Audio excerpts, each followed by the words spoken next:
The Big Bang happened 13.8 billion years ago. Every atom in your body, every star in the sky, every galaxy spinning through the void, all of it exploded into existence in that single moment. But new physics suggests something impossible occurred alongside our universe's birth. The equations demand it. The symmetry requires it. When the Big Bang erupted, it may have created not one universe, but 2 ours, expanding forward in time and another expanding backward. A perfect mirror where entropy decreases, where time flows in reverse, where the arrow of causality points the opposite direction. This is not philosophy. This is not speculation. This comes from peer-reviewed physics, published in Physical Review Letters, derived from CPT symmetry, one of the most fundamental principles in quantum field theory. The mirror universe exists in mathematics.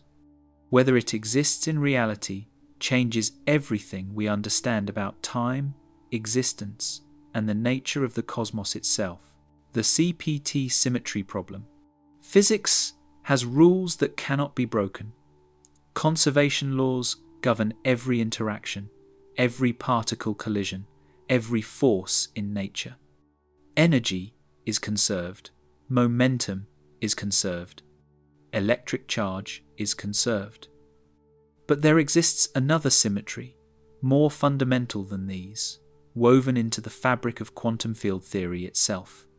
CPT symmetry combines 3 operations.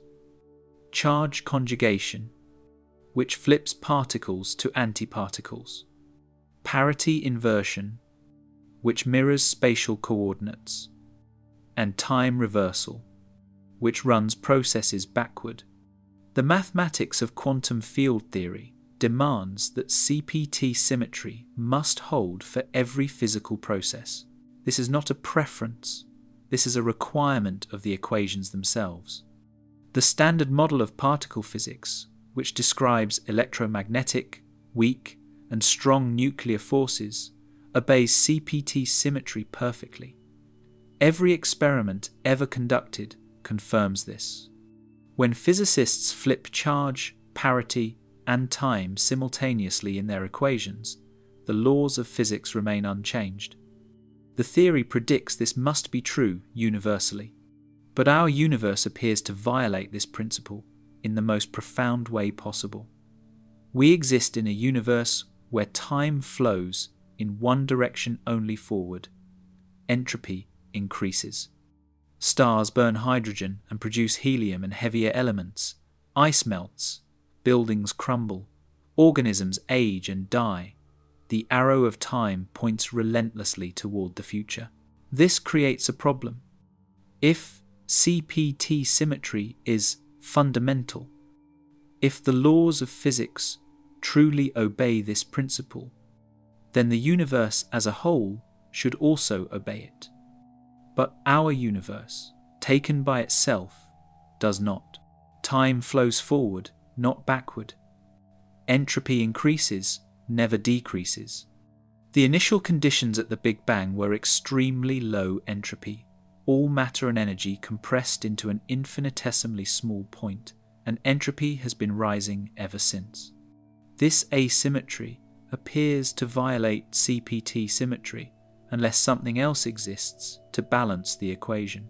In 2018, physicists Latham Boyle, Kieran Finn, and Neil Turok from the Perimeter Institute for Theoretical Physics published a paper in Physical Review Letters proposing a radical solution. They argued that CPT symmetry could be preserved if the Big Bang created not one universe, but 2 ours, and a mirror universe on the opposite side of the singularity. In their model, the mirror universe expands backward in time relative to ours. From our perspective, time flows forward. From the mirror universe's perspective, their time also flows forward. But relative to each other, the 2 universes are time reversed. Our universe has increasing entropy moving forward. The mirror universe has increasing entropy moving backward. The symmetry is restored. The mathematics behind this proposal emerges from general relativity and quantum field theory. Einstein's equations allow for solutions where spacetime extends on both sides of a singularity. Normally, physicists discard the other side as unphysical, a mathematical artifact with no real meaning. But Boyle, Finn, and Turok showed that if you take CPT symmetry seriously, that other side must exist. It is not optional. The mirror universe is required by the fundamental symmetries of physics. Without it, the universe violates the principles that govern every particle interaction. The implications are staggering. In this mirror universe, time runs backward from our perspective. If an observer could somehow view both universes simultaneously, they would see our Big Bang explosion expanding into the future, while the mirror Big Bang expands into the past. Both universes experience time moving forward within their own frames, but the direction of forward is opposite. Entropy increases in both directions away from the shared singularity. The total system, both universes combined, has perfect time symmetry. This solves another deep puzzle in cosmology, the initial conditions problem. Why did the universe start in such an extraordinarily low entropy state? In a single universe, this seems like an absurd coincidence. The probability of all matter and energy beginning in such an organized configuration is incomprehensibly small. But if two universes emerge from the singularity, expanding in opposite temporal directions, the low entropy starting point is natural. It is simply the midpoint, the moment of maximum symmetry from which both universes diverge. The CPT symmetric universe model also addresses the cosmological arrow of time. Physicists have long wondered why time has a direction at all. The fundamental laws of physics, Newton's laws, Maxwell's equations, quantum mechanics, even general relativity are time reversible. Run any of these equations backward and they still describe valid physical processes. Yet our universe clearly distinguishes the past from the future. The second law of thermodynamics states that entropy always increases, defining time's arrow. But why? In the mirror universe model, the answer is simple. The universe started at a point of minimum entropy, and both time directions lead away from that point toward higher entropy. The arrow of time is not imposed from outside. It emerges naturally from the symmetry of the system. Experimental evidence for CPT symmetry comes from particle physics. Every measurement ever made confirms that antimatter behaves as predicted when you flip charge, parity, and time. The properties of antiparticles, positrons, antiprotons, antineutrons match precisely what CPT symmetry predicts. No violation has ever been detected at the particle level. The question is whether this microscopic symmetry must also hold at the cosmological scale. Boyle, Finn, and Turok argue it must. If CPT symmetry governs particle interactions, it must govern the universe as a whole. Critics point out that the mirror universe remains undetectable. We cannot observe it directly because it exists on the other side of the Big Bang singularity, a region of spacetime we cannot access. Light cannot travel through a singularity. No information can cross that boundary. From within our universe, the mirror universe is invisible, forever hidden behind the moment of creation. But theoretical physics often deals with entities that cannot be directly observed: dark matter, the interiors of black holes, the quantum wave function. What matters is whether the theory makes testable predictions and whether it solves existing problems. The mirror universe does both. The dark matter connection. Dark matter is one of cosmology's greatest mysteries. Observations from galaxy rotation curves, gravitational lensing, and the cosmic microwave background radiation conclusively demonstrate that 85% of the universe's matter does not emit, absorb, or reflect electromagnetic radiation. It is invisible to telescopes, but reveals itself through gravity. Galaxies spin too fast. Galaxy clusters contain more mass than their visible matter suggests. The structure of the cosmic web requires far more gravitational pull than ordinary matter provides. Dark matter exists, but what is it? For decades, physicists proposed various candidates. WIMPs, weakly interacting massive particles, dominated early searches. Experiments buried deep underground, shielded from cosmic rays, searched for dark matter particles colliding with ordinary atoms. None were found. Axions, another candidate, remain undetected despite sophisticated searches. Primordial black holes, sterile neutrinos, modified gravity theories, each possibility has problems. Dark matter's identity remains unknown. The mirror universe model offers an unexpected answer.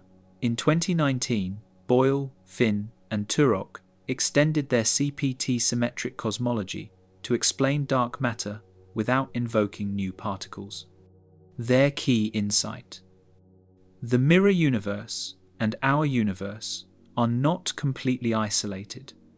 Though separated by the Big Bang singularity, they are connected through gravity.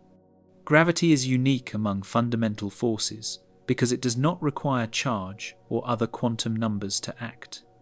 Gravitational fields can extend across space-time boundaries in ways that electromagnetic or nuclear forces cannot. In this picture, dark matter is ordinary matter, but it exists in the mirror universe. The mass of stars, planets, gas, and dust in the mirror universe exerts gravitational influence on our universe. We feel the gravity of their matter, but we cannot see their light because photons cannot cross the singularity. Their electromagnetic radiation remains trapped in their universe. Only their gravitational field penetrates into ours. To us, this appears as dark matter mass that gravitates but does not shine. The mathematics works precisely. The mirror universe contains the same types of particles as ours: protons, neutrons, electrons, just arranged in a CPT inverted configuration. Their matter distribution mirrors ours. Where we have galaxy clusters, they have galaxy clusters.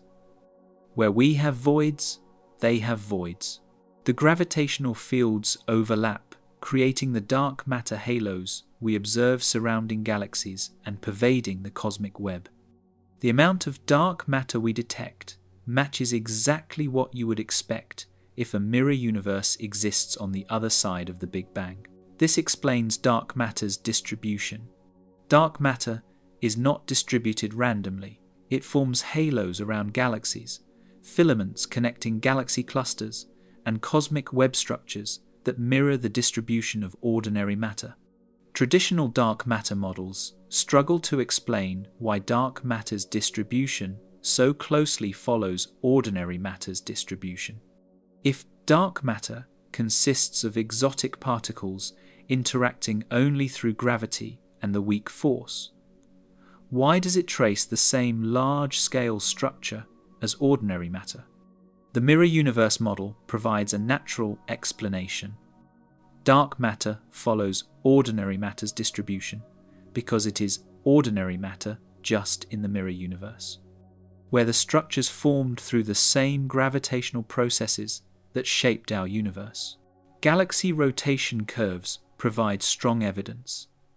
When astronomers measure how fast stars orbit within galaxies, they find that orbital speeds remain constant even far from the galactic center. Newtonian gravity predicts speeds should decrease with distance, just as planets farther from the Sun orbit more slowly. The flat rotation curves require additional mass dark matter halos extending far beyond the visible stars. In the mirror universe model, this extra mass comes from the mirror galaxy's gravitational field. Our Milky Way and its mirror counterpart both contribute to the total gravitational potential, producing the observed rotation curves without requiring exotic particles. Gravitational lensing observations confirm this. When light from distant galaxies passes near massive galaxy clusters, it bends around them, creating distorted arcs and multiple images. The amount of bending depends on the total mass present. Measurements consistently show that galaxy clusters contain 5 times more mass than their visible matter. This missing mass is dark matter. In the mirror universe scenario, half of this mass comes from ordinary matter in our universe, and half comes from the mirror universe's matter gravitationally coupled to ours. The 5-to-1 ratio emerges naturally from the symmetry. The cosmic microwave background radiation provides additional support. The CMB, the afterglow of the Big Bang, contains tiny temperature fluctuations that seeded galaxy formation. These fluctuations' pattern depends on the universe's matter content. Precise measurements from the Planck satellite show that ordinary matter comprises roughly 5% of the universe's total energy density. Dark matter comprises 27%, and dark energy comprises 68%. If dark matter is mirror universe matter, this ratio makes sense. Our universe and the mirror universe together contain equal amounts of ordinary matter, but we observe their combined gravitational effects, making dark matter appear roughly 5 times more abundant than the ordinary matter we can see. Direct detection experiments searching for dark matter particles consistently find nothing. Dozens of experiments worldwide have searched for WIMPs, axions, and other candidates for decades. The null results are puzzling if dark matter consists of new particles in our universe. But if dark matter is ordinary matter in the mirror universe, direct detection is impossible. Mirror universe particles cannot enter our detectors. Their electromagnetic interactions occur entirely within their universe. Only their gravity reaches across the singularity. The failure to detect dark matter particles becomes evidence for, rather than against, the mirror universe hypothesis. One testable prediction emerges. Dark matter should behave exactly like ordinary matter gravitationally. It should clump into structures, form halos, and interact through gravity alone, precisely what observations show. Alternative dark matter candidates often predict different behaviors. Self-interacting dark matter models suggest dark matter particles should collide with each other, smoothing out small-scale structures. But observations show dark matter behaves collisionlessly, passing through itself without interaction exactly as mirror universe matter would, since mirror particles cannot interact with each other across the singularity except through gravity. Neutrinos and the asymmetry. The universe contains a profound asymmetry. Matter dominates over antimatter. Every star, planet, and galaxy consists of protons, neutrons, and electrons, not their antimatter counterparts. When the Big Bang occurred, physics predicted equal amounts of matter and antimatter should have formed. As the universe cooled, matter and antimatter should have annihilated, leaving only photons. Yet we exist. Somehow, a tiny excess of matter survived roughly 1 extra matter particle for every billion matter-antimatter pairs.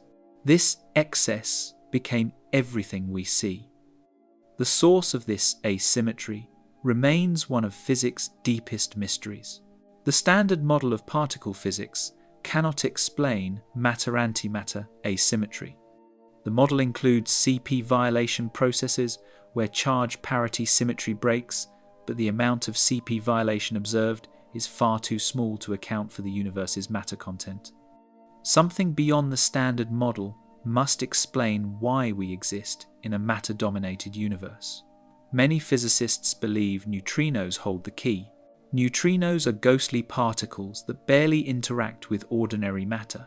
Trillions pass through your body every second from the sun. yet you never notice.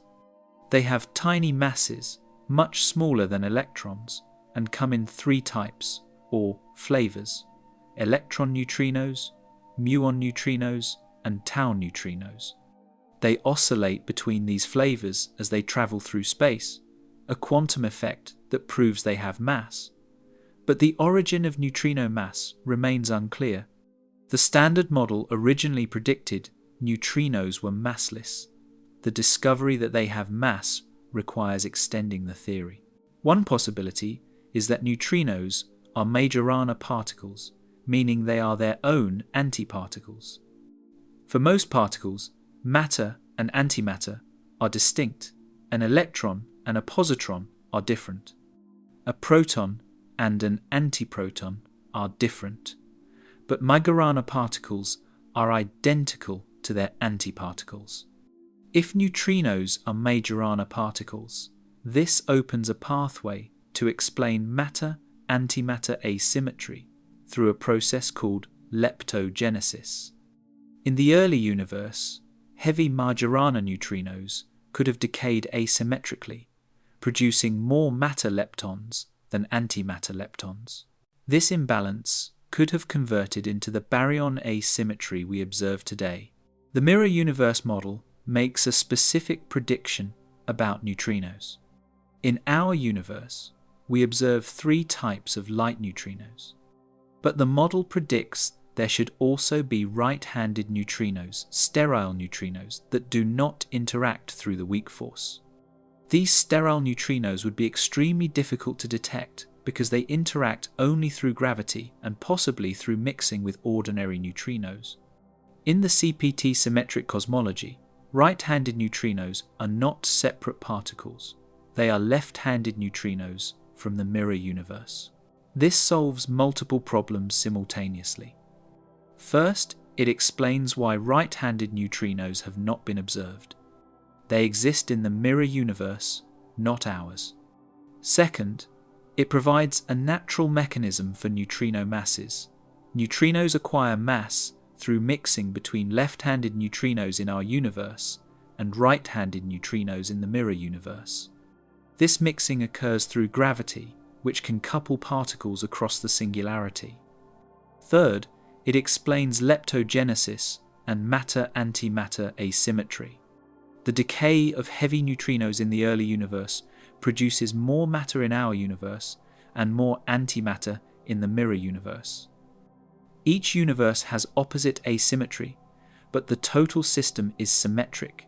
Experimental searches for sterile neutrinos have yielded ambiguous results. Some experiments, like the liquid scintillator neutrino detector, LSND, and Mini-Boo-Ni, reported anomalies consistent with sterile neutrinos. Others found no evidence. The mirror universe model suggests these ambiguities arise because sterile neutrinos do not exist as independent particles in our universe. The signals interpreted as sterile neutrinos might instead be subtle effects from mirror universe neutrinos gravitationally mixing with ordinary neutrinos. Neutrino oscillations provide a testing ground. Neutrinos change flavor as they propagate electron.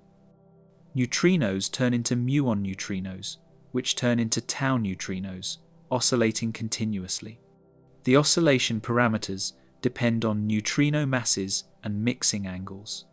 Precision measurements from experiments like T2K, NOVA, and Super Kamiokande have determined most of these parameters.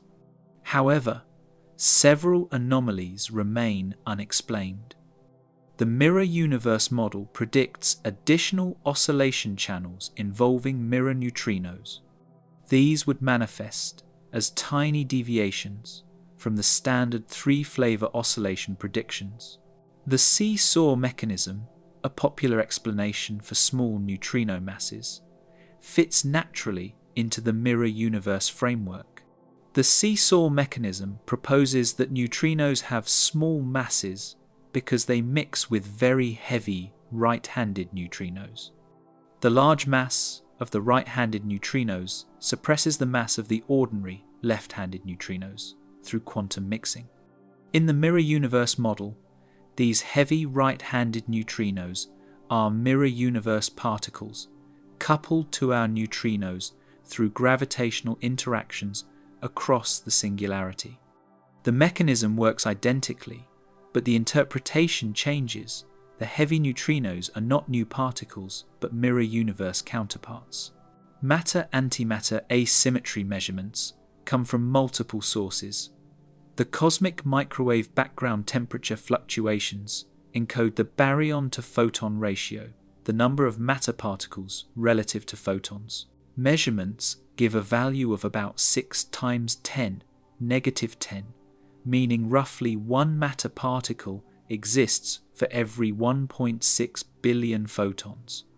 Big Bang nucleosynthesis, the formation of light elements in the early universe, provides an independent measurement, yielding consistent results. Both measurements confirm a tiny but crucial matter excess. The mirror universe model explains this asymmetry naturally. Our universe has excess matter, the mirror universe has excess antimatter. The total system is symmetric. Upcoming experiments will test these predictions. The Deep Underground Neutrino Experiment, DUNE, currently under construction, will measure neutrino oscillations with unprecedented precision. If the mirror universe model is correct, DUNE should detect anomalies in the oscillation parameters, small deviations from the three-flavor model caused by mixing with mirror neutrinos. The Hyper-Kamiokande detector in Japan, scheduled to begin operations in the late 2020s, will search for proton decay and rare neutrino interactions. Any unexpected signals could point toward mirror universe physics. Inflation and the mirror bounce.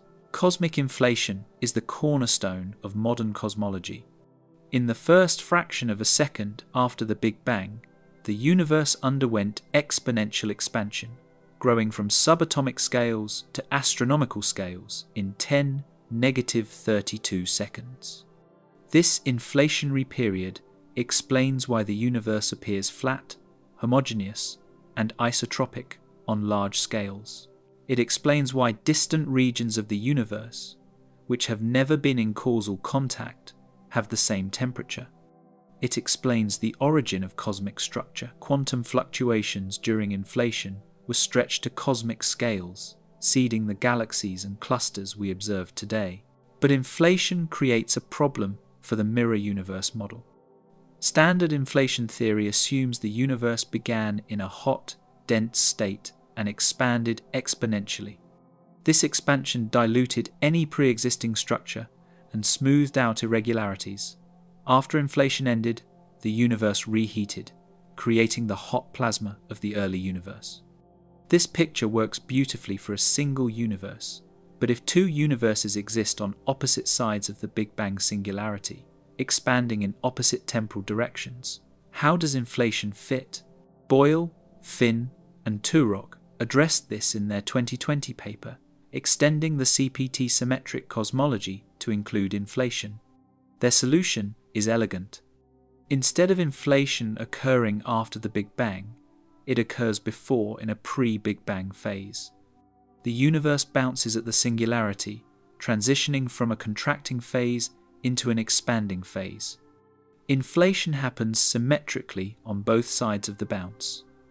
Our universe inflates forward in time. The mirror universe inflates backward in time. Both universes emerge from the same inflationary epoch, expanding away from the singularity in opposite temporal directions. This mirror bounce scenario differs fundamentally from standard inflation. In standard inflation, the inflaton field, a hypothetical scalar field driving inflation, starts in a high energy state and slowly rolls down its potential energy curve. As it rolls, it releases energy, driving exponential expansion. When the field reaches the minimum of its potential, inflation ends and the field's energy converts into particles, reheating the universe. In the mirror bounce model, the inflaton field behaves symmetrically around the singularity. It reaches its maximum energy at the bounce point and rolls down symmetrically in both temporal directions. Both universes experience identical inflation but in opposite time directions. The quantum fluctuations generated during inflation create the seeds for cosmic structure. These fluctuations are nearly scale invariant. They have similar amplitude at all scales, a prediction confirmed by measurements of the cosmic microwave background. In the mirror bounce model, these fluctuations are CPT symmetric. The fluctuations in our universe mirror those in the other universe. If our universe has a density enhancement at a certain location, the mirror universe has a corresponding enhancement at the mirror location. The pattern is symmetric. This resolves a long-standing puzzle. Why does inflation produce scale-invariant fluctuations? In standard inflation, the scale invariance emerges from the inflaton field's dynamics, but it is sensitive to the field's potential energy shape. Different potential shapes produce different fluctuation spectra. The mirror bounce model predicts scale invariance automatically from CPT symmetry. The fluctuations must be scale invariant because the laws of physics are symmetric under time reversal. The observation that the universe's fluctuations are nearly scale invariant becomes evidence for CPT symmetry at cosmological scales. The model makes testable predictions about primordial gravitational waves. Inflation generates not only density fluctuations, but also gravitational wave fluctuations, ripples in space-time itself, produced by quantum effects during the exponential expansion. These gravitational waves leave an imprint in the cosmic microwave background as B-mode polarization, a curl pattern in the CMB's polarization that standard density fluctuations cannot produce. Detecting primordial B-modes would confirm inflation occurred and provide information about the energy scale of inflation. In the mirror bounce model, gravitational waves are symmetric across the singularity. Our universe and the mirror universe both produce identical gravitational wave spectra. However, because the universes expand in opposite time directions, the gravitational waves propagate differently.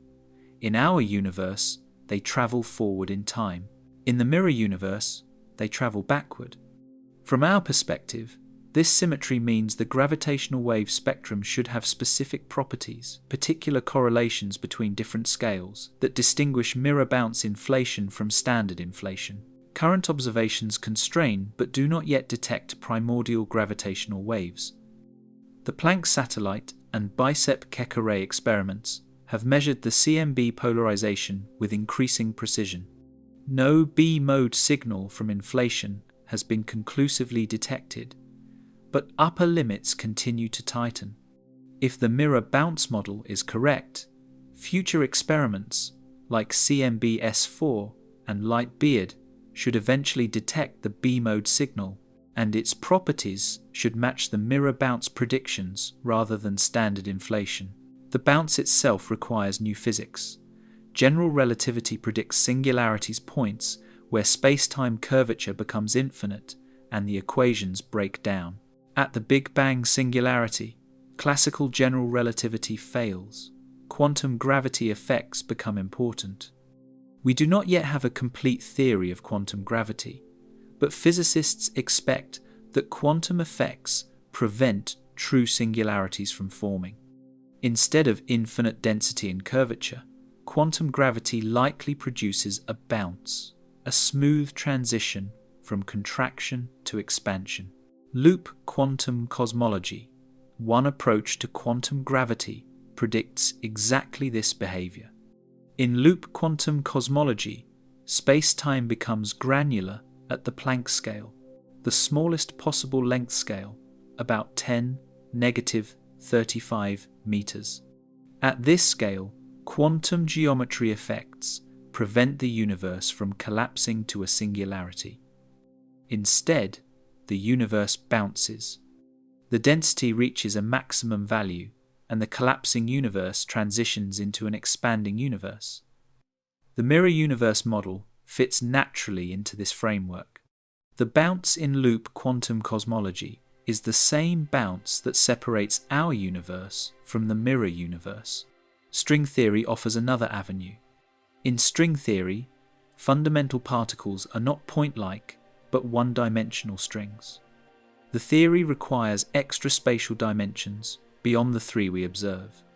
At high energies, near the Planck scale, these extra dimensions and stringy effects become important.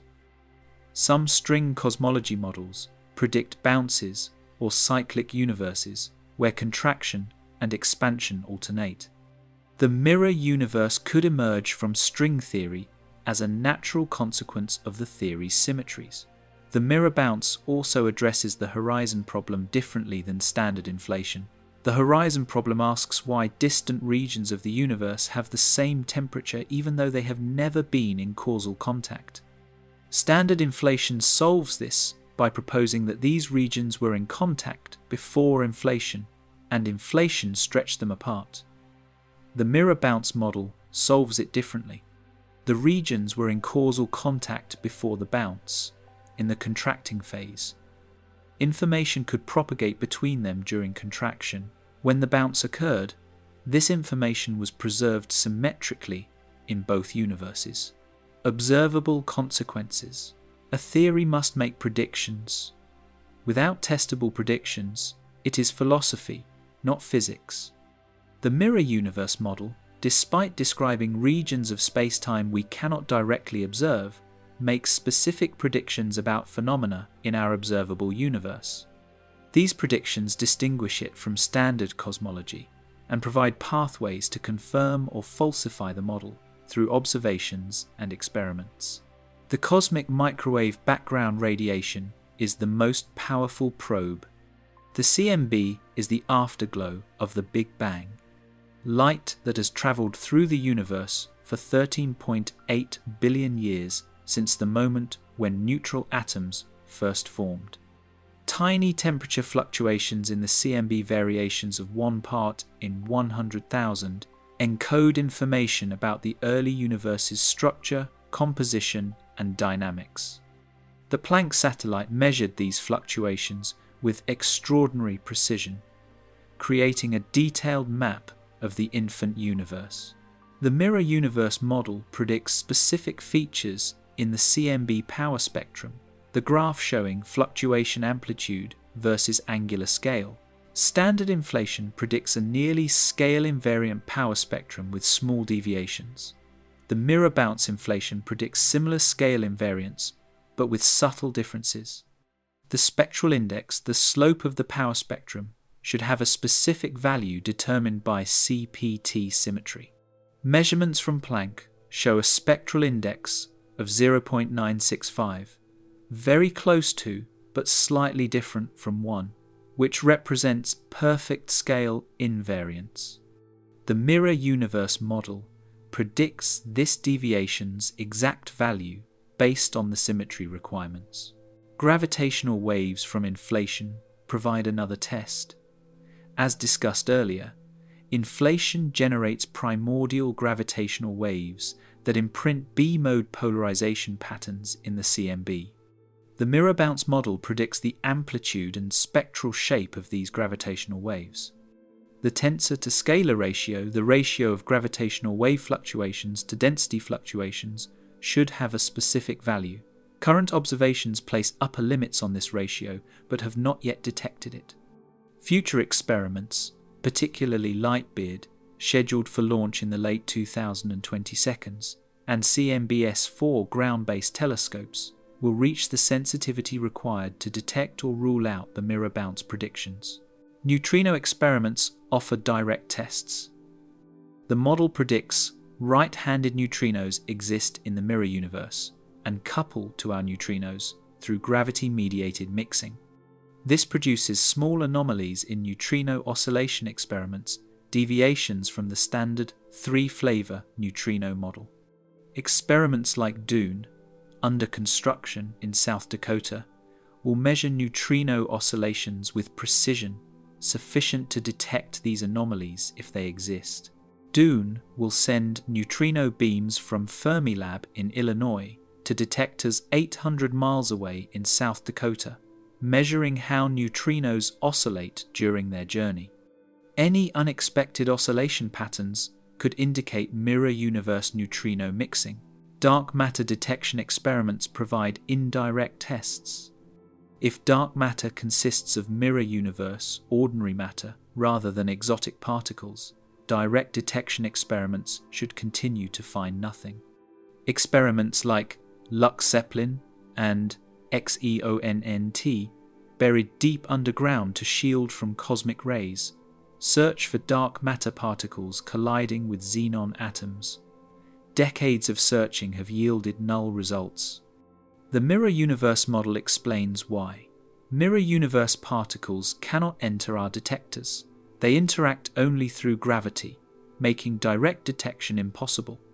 The continued absence of detection supports the model, though it does not prove it, since other explanations for dark matter's invisibility exist. Gravitational wave astronomy opens new windows. The LIGO and Virgo detectors have detected dozens of black hole mergers since 2015, measuring gravitational waves from colliding black holes and neutron stars. Future space-based detectors like LISA, scheduled for launch in the 2032, will detect gravitational waves from supermassive black hole mergers and other sources invisible to ground-based detectors. The mirror universe model predicts these gravitational waves should have specific properties related to the CPT symmetry. Subtle correlations between gravitational wave signals at different frequencies could reveal signatures of the mirror universe's influence. Baryon asymmetry measurements constrain the model. The mirror universe explains why our universe has excess matter. The mirror universe has excess antimatter, balancing the asymmetry. The observed baryon to photon ratio, measured from the CMB and Big Bang nucleosynthesis, should match the model's predictions based on leptogenesis from neutra decay. Current measurements give a ratio of about 6 times 10, -10. The mirror universe model must reproduce this exact value from the dynamics of neutrino decay in the early universe. Recent calculations by Boyle and collaborators show that the model can match the observed ratio, but the match depends on specific parameters, the masses of heavy neutrinos, and the strength of their coupling. Precision measurements of these parameters provide a test of the model's validity. Cosmic structure formation offers another observational test. The distribution of galaxies, galaxy clusters, and voids follows patterns determined by gravitational collapse of primordial density fluctuations. The mirror universe contributes gravitationally to structure formation. Dark matter halos surrounding galaxies should have specific shapes and density profiles determined by the combined gravity of both universes.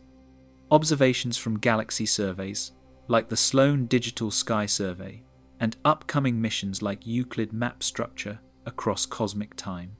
Comparing these observations with simulations including mirror universe gravity tests whether the predicted structure matches reality. The Hubble tension, the disagreement between different measurements of the universe's expansion rate, might connect to mirror universe physics. Local measurements using supernova distances give a Hubble constant of about 73 km per second per megaparsec. Measurements from the CMB give about 67 km per second per megaparsec. This 9% discrepancy persists despite improved measurements. Some physicists speculate that new physics in the early universe might resolve the tension.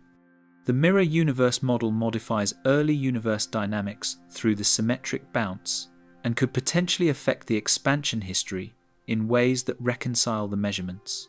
Primordial black holes provide a possible smoking gun. If the mirror universe exists, quantum fluctuations near the bounce could create microscopic black holes that survive to the present. These primordial black holes would have specific mass distributions determined by the bounce dynamics. Searches for primordial black holes through gravitational lensing, gravitational waves, and their effects on cosmic structure constrain their abundance. The mirror universe model predicts specific populations of primordial black holes. Finding black holes with the predicted mass distribution would strongly support the model. Conversely, ruling out these populations would challenge it.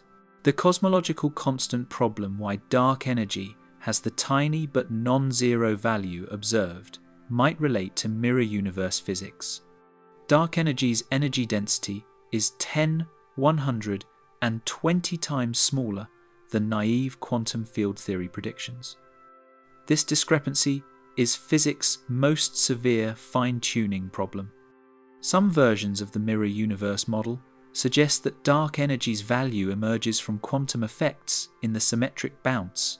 If the vacuum energy must be symmetric across the bounce, this constraint might naturally produce a small but non-zero cosmological constant. Testing this requires understanding quantum field theory in curved spacetime near singularities, which remains an open problem in quantum gravity. High-energy cosmic rays, particles from space, with energies far exceeding anything produced in particle accelerators, might carry mirror universe signatures. If mirror universe particles can convert to ordinary particles through rare quantum processes, ultra-high energy cosmic rays could contain a component originating from the mirror universe. The Pierre Auger Observatory in Argentina detects the highest energy cosmic rays and measures their arrival, directions, and energies. Anomalies in the cosmic ray spectrum, or unexpected arrival patterns, might indicate mirror universe contributions, though disentangling such signals from astrophysical sources is challenging. Precision measurements of fundamental constants provide subtle tests. If the mirror universe affects our universe through gravity, this could slightly modify the effective values of constants like Newton's gravitational constant or the fine structure constant over cosmic time. Comparing measurements of these constants at different cosmic epochs using distant quasars as cosmic laboratories constrains how much they can vary. The mirror universe model predicts these constants should remain fixed within tight bounds. Any detected variation would challenge the model, while continued consistency supports it. Alternative theories and competitors. The mirror universe model is not the only proposal to address cosmology's deep problems. Multiple competing theories attempt to explain dark matter, matter-antimatter asymmetry, and the arrow of time through different mechanisms. Comparing these alternatives helps clarify the mirror universe model's strengths and weaknesses. Supersymmetry proposes that every known particle has a superpartner with different spin. The lightest supersymmetric particle, possibly the neutralino, could be dark matter. Supersymmetry would explain why the Higgs boson's mass is stable against quantum corrections and could unify the fundamental forces at high energies. The Large Hadron Collider has searched extensively for supersymmetric particles. None have been found. Each null result pushes supersymmetry toward higher masses and more contrived parameter regions. While not ruled out, supersymmetry's parameter space is increasingly constrained. Axions offer another dark matter candidate. Proposed originally to solve the strong CP problem in quantum chromodynamics, axions are ultralight particles that could fill the universe with dark matter.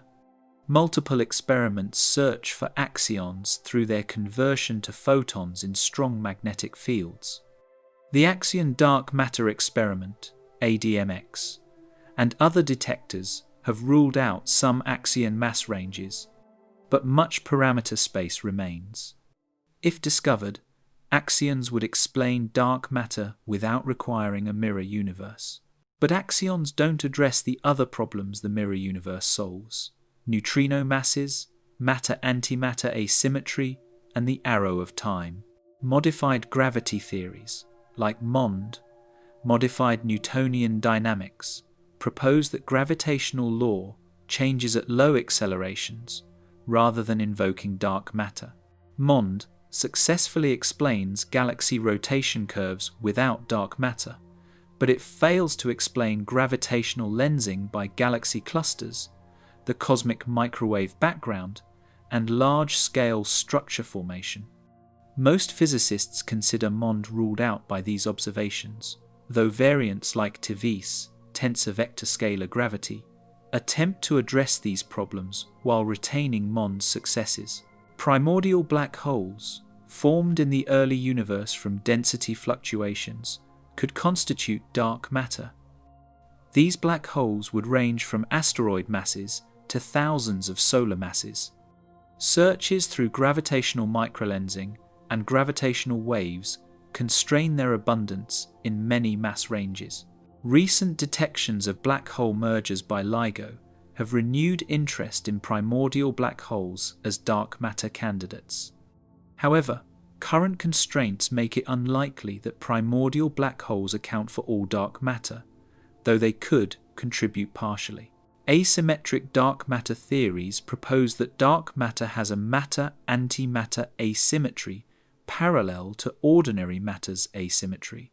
In these models, dark matter and ordinary matter asymmetries are generated simultaneously in the early universe through related processes. This explains why dark matter density is roughly 5 times ordinary matter density. Both arise from the same asymmetry generating mechanism.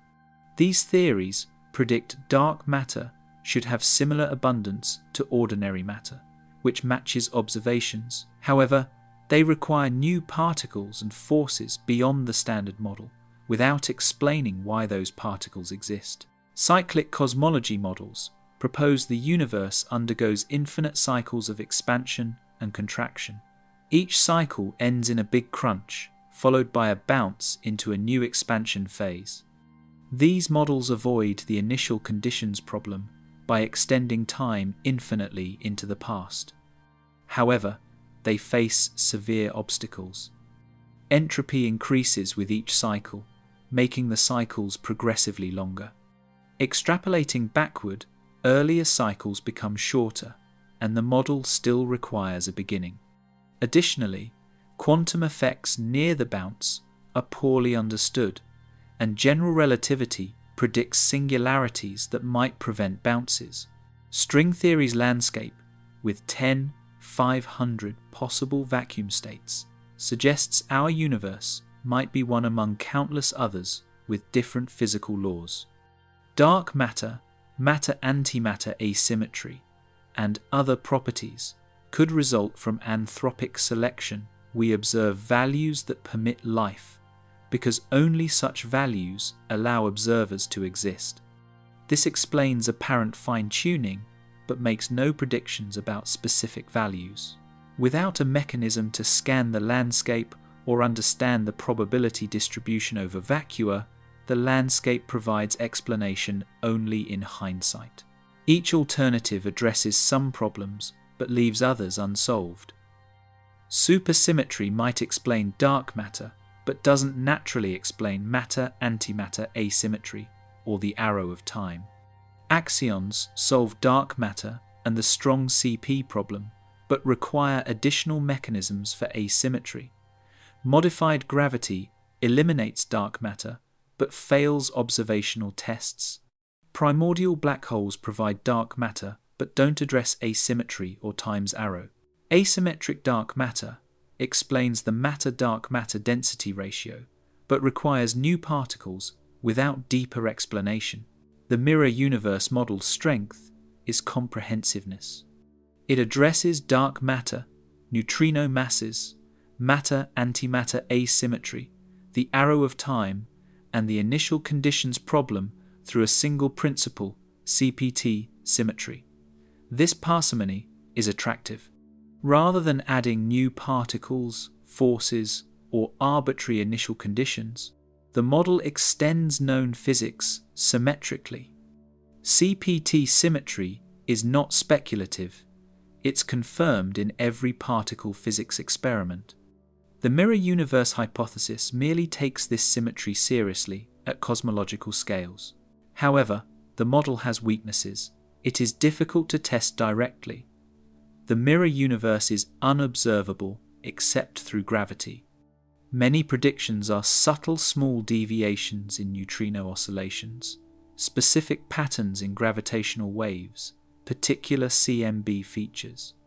These require experiments at the edge of current technology. Furthermore, the model requires quantum gravity near the bounce, and we lack a complete quantum gravity theory. Until loop quantum cosmology, string theory, or another approach provides a solid foundation for the bounce, the model's details remain uncertain. Another criticism is that the mirror universe seems contrived. Why should the universe be CPT symmetric globally when we don't observe other global symmetries? Spatial homogeneity and isotropy emerge from inflation's dynamics, not from imposed symmetry. Why should time's direction be different? Proponents respond that CPT symmetry is more fundamental than spatial symmetries. It emerges from the structure of quantum field theory itself, not from dynamics. If quantum field theory is correct, and experiments consistently confirm it, CPT symmetry must hold. The mirror universe is not an add-on, but a necessary consequence of taking known physics seriously. The road to confirmation. Science advances through prediction and observation. The mirror universe model makes predictions. Can observations confirm or refute them? Several experimental and observational programs underway or planned could provide evidence within the next 2 decades. The Deep Underground Neutrino experiment represents the most direct test. DUNE will send neutrino beams 800 miles through Earth, from Fermilab in Illinois to detectors in South Dakota. By measuring how neutrinos oscillate during this journey, DUNE will determine neutrino masses and mixing parameters with unprecedented precision. The mirror universe model predicts specific deviations from 3-flavor oscillations caused by mixing with mirror universe neutrinos. These deviations are small, typically a few percent, but DUNE's sensitivity should detect them if they exist. Results are expected in the late 2020 seconds. The Hyper-Kamiokande detector in Japan will complement DUNE.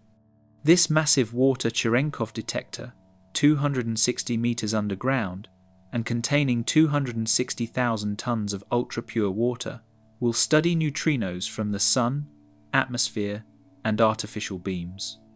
It will search for proton decay, test neutrino properties, and observe supernova neutrinos.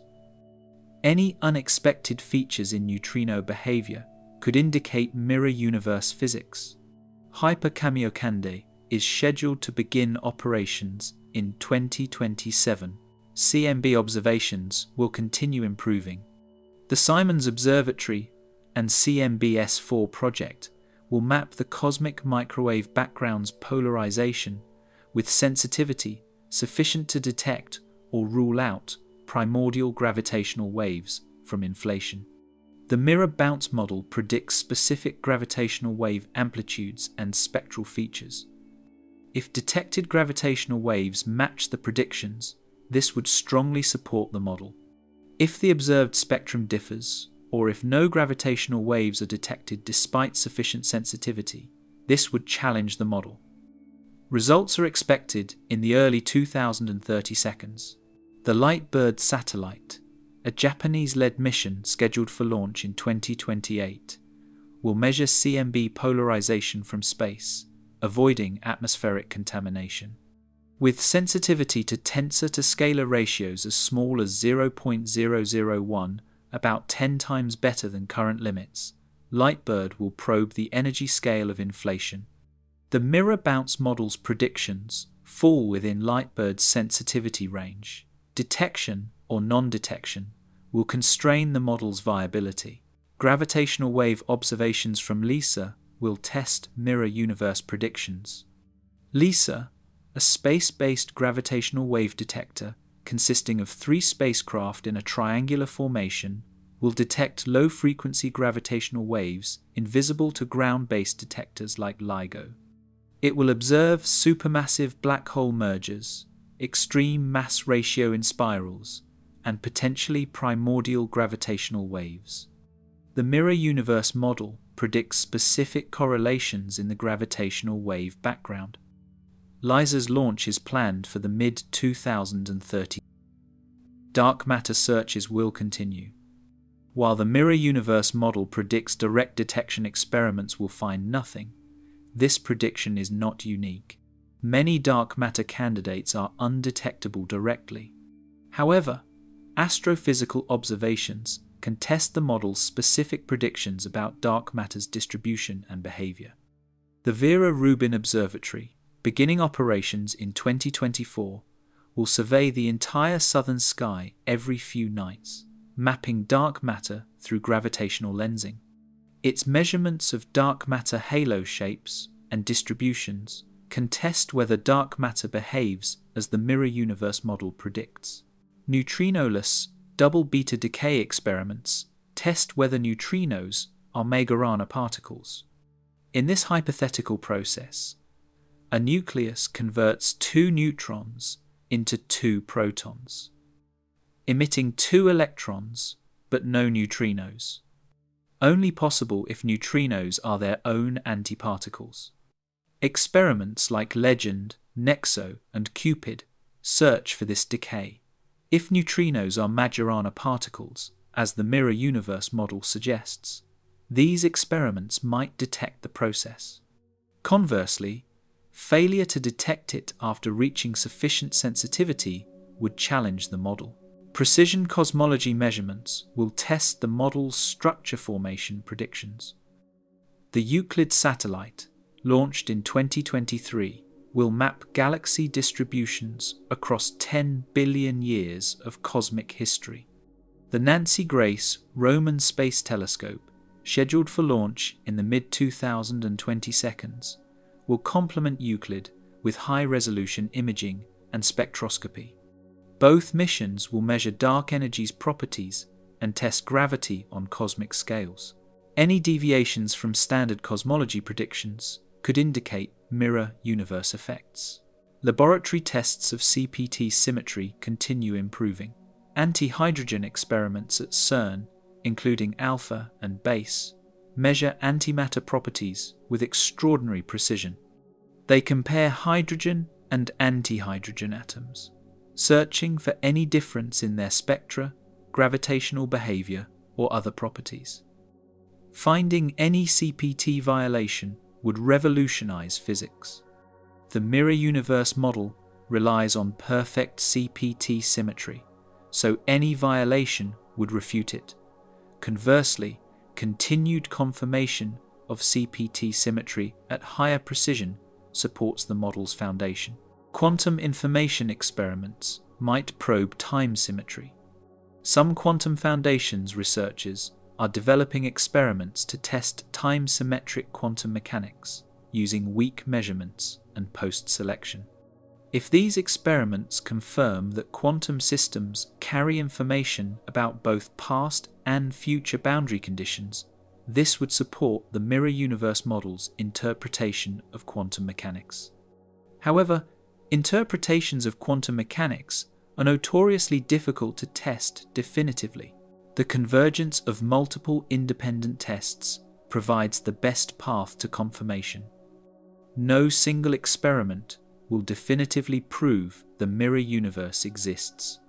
But if neutrino anomalies appear in Dune, gravitational waves match mirror bounce predictions in Lightbird, dark matter distributions fit mirror universe simulations in Vera Rubin Observatory data, and neutrinoless double beta decay is detected all consistent with the same theoretical framework, confidence in the model would grow significantly.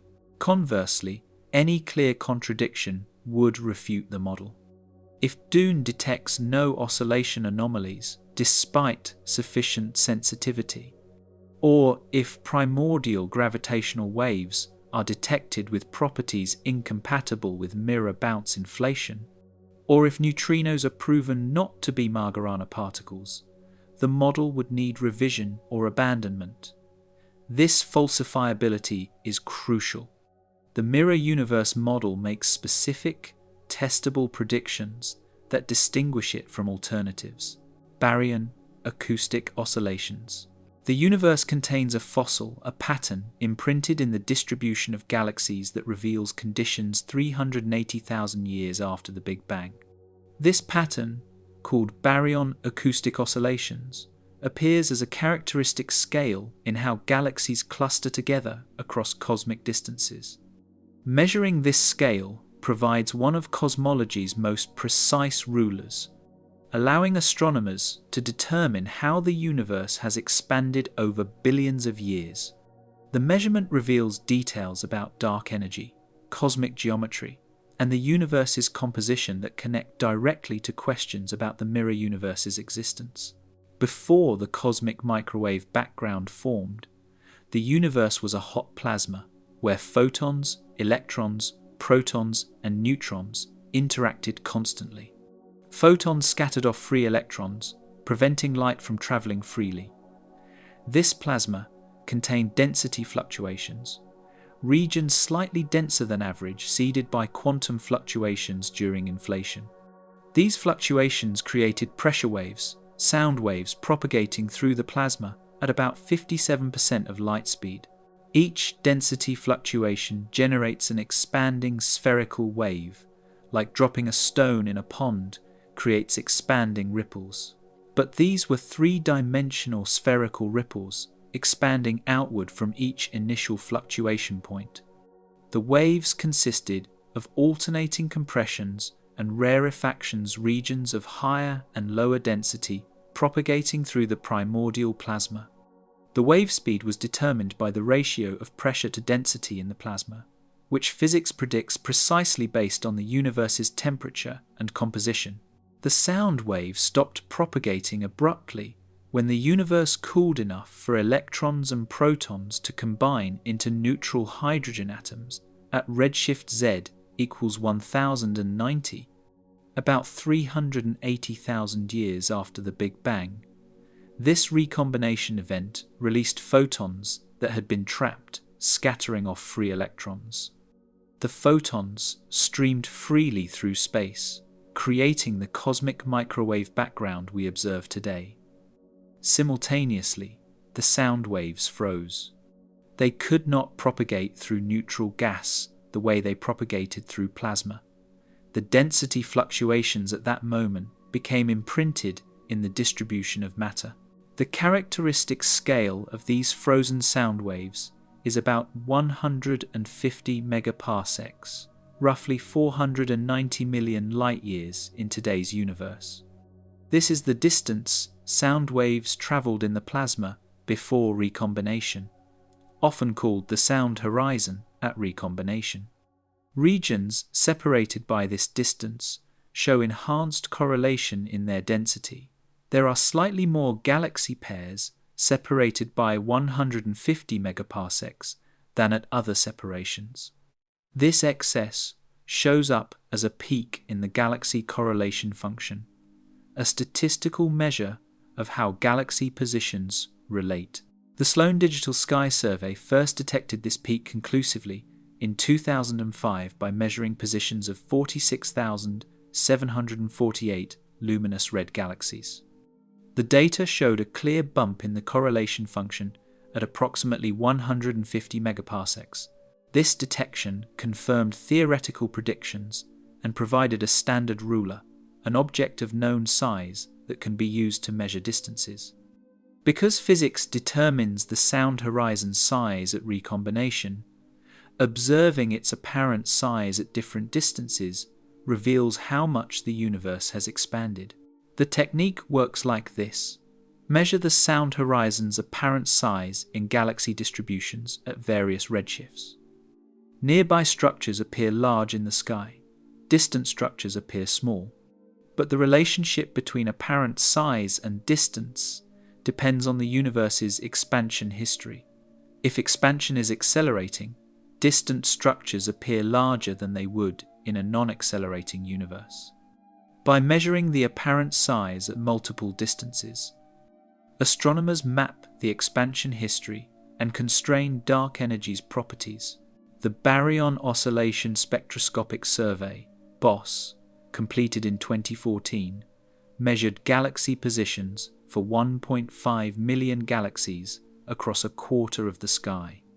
The analysis revealed the Baryon acoustic oscillation peak with unprecedented precision. The measurement uncertainty dropped below 1%, making this one of cosmology's most precise measurements. The data confirmed that the universe's expansion is accelerating, driven by dark energy comprising roughly 68% of the total energy density. The Dark Energy Spectroscopic Instrument, DESI, which began operations in 2021, is pushing measurements further. Over 5 years, DESI will map 35 million galaxies and 2.4 million quasars, measuring their positions and distances through spectroscopy. This immense dataset will measure the baryon acoustic oscillation scale at multiple cosmic epochs with exquisite precision, tracing dark energy's behavior across 11 billion years of cosmic history. Early results released in 2024 have already improved upon previous measurements. The connection to the mirror universe appears in how baryon acoustic oscillations constrain cosmic geometry and composition. The mirror universe model predicts specific relationships between ordinary matter density, dark matter density, and dark energy density. These predictions must match observations of the baryon acoustic oscillation scale. If ordinary matter in the mirror universe contributes to dark matter in our universe through gravitational coupling, the total matter density should equal twice the ordinary matter density in each individual universe. Current measurements show that ordinary matter comprises about 5% of the universe's total energy density. Dark matter comprises about 27%, and dark energy comprises about 68%. The mirror universe model requires dark matter density to be approximately equal to ordinary matter density in both universes combined. This means each universe should contain about 13.5% dark matter from the other universe, plus 5% ordinary matter visible within that universe. The ratio matches observations reasonably well, though precise measurements continue refining these numbers. Baryon acoustic oscillations also constrain the universe's spatial curvature.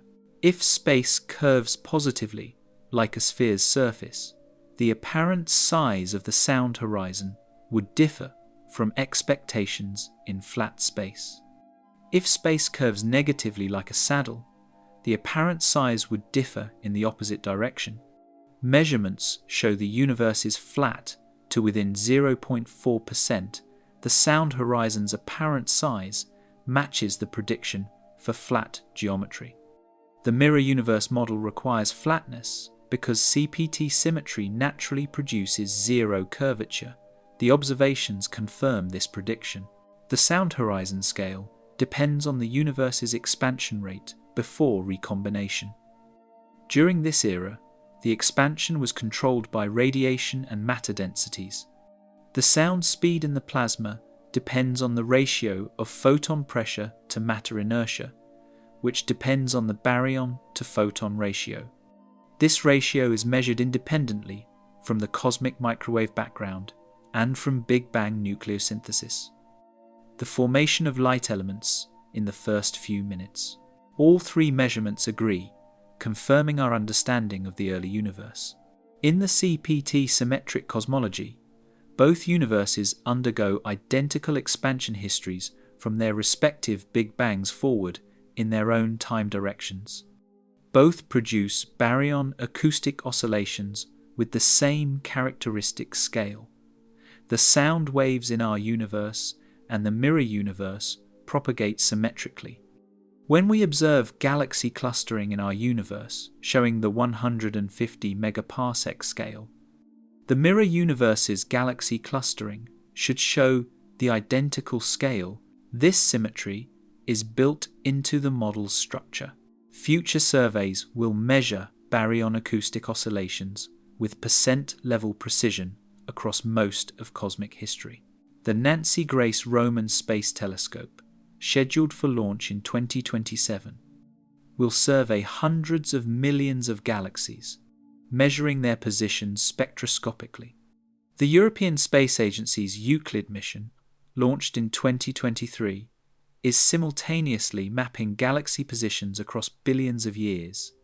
Both missions will measure the baryon acoustic oscillation scale as a function of redshift, tracing dark energy's evolution with unprecedented detail.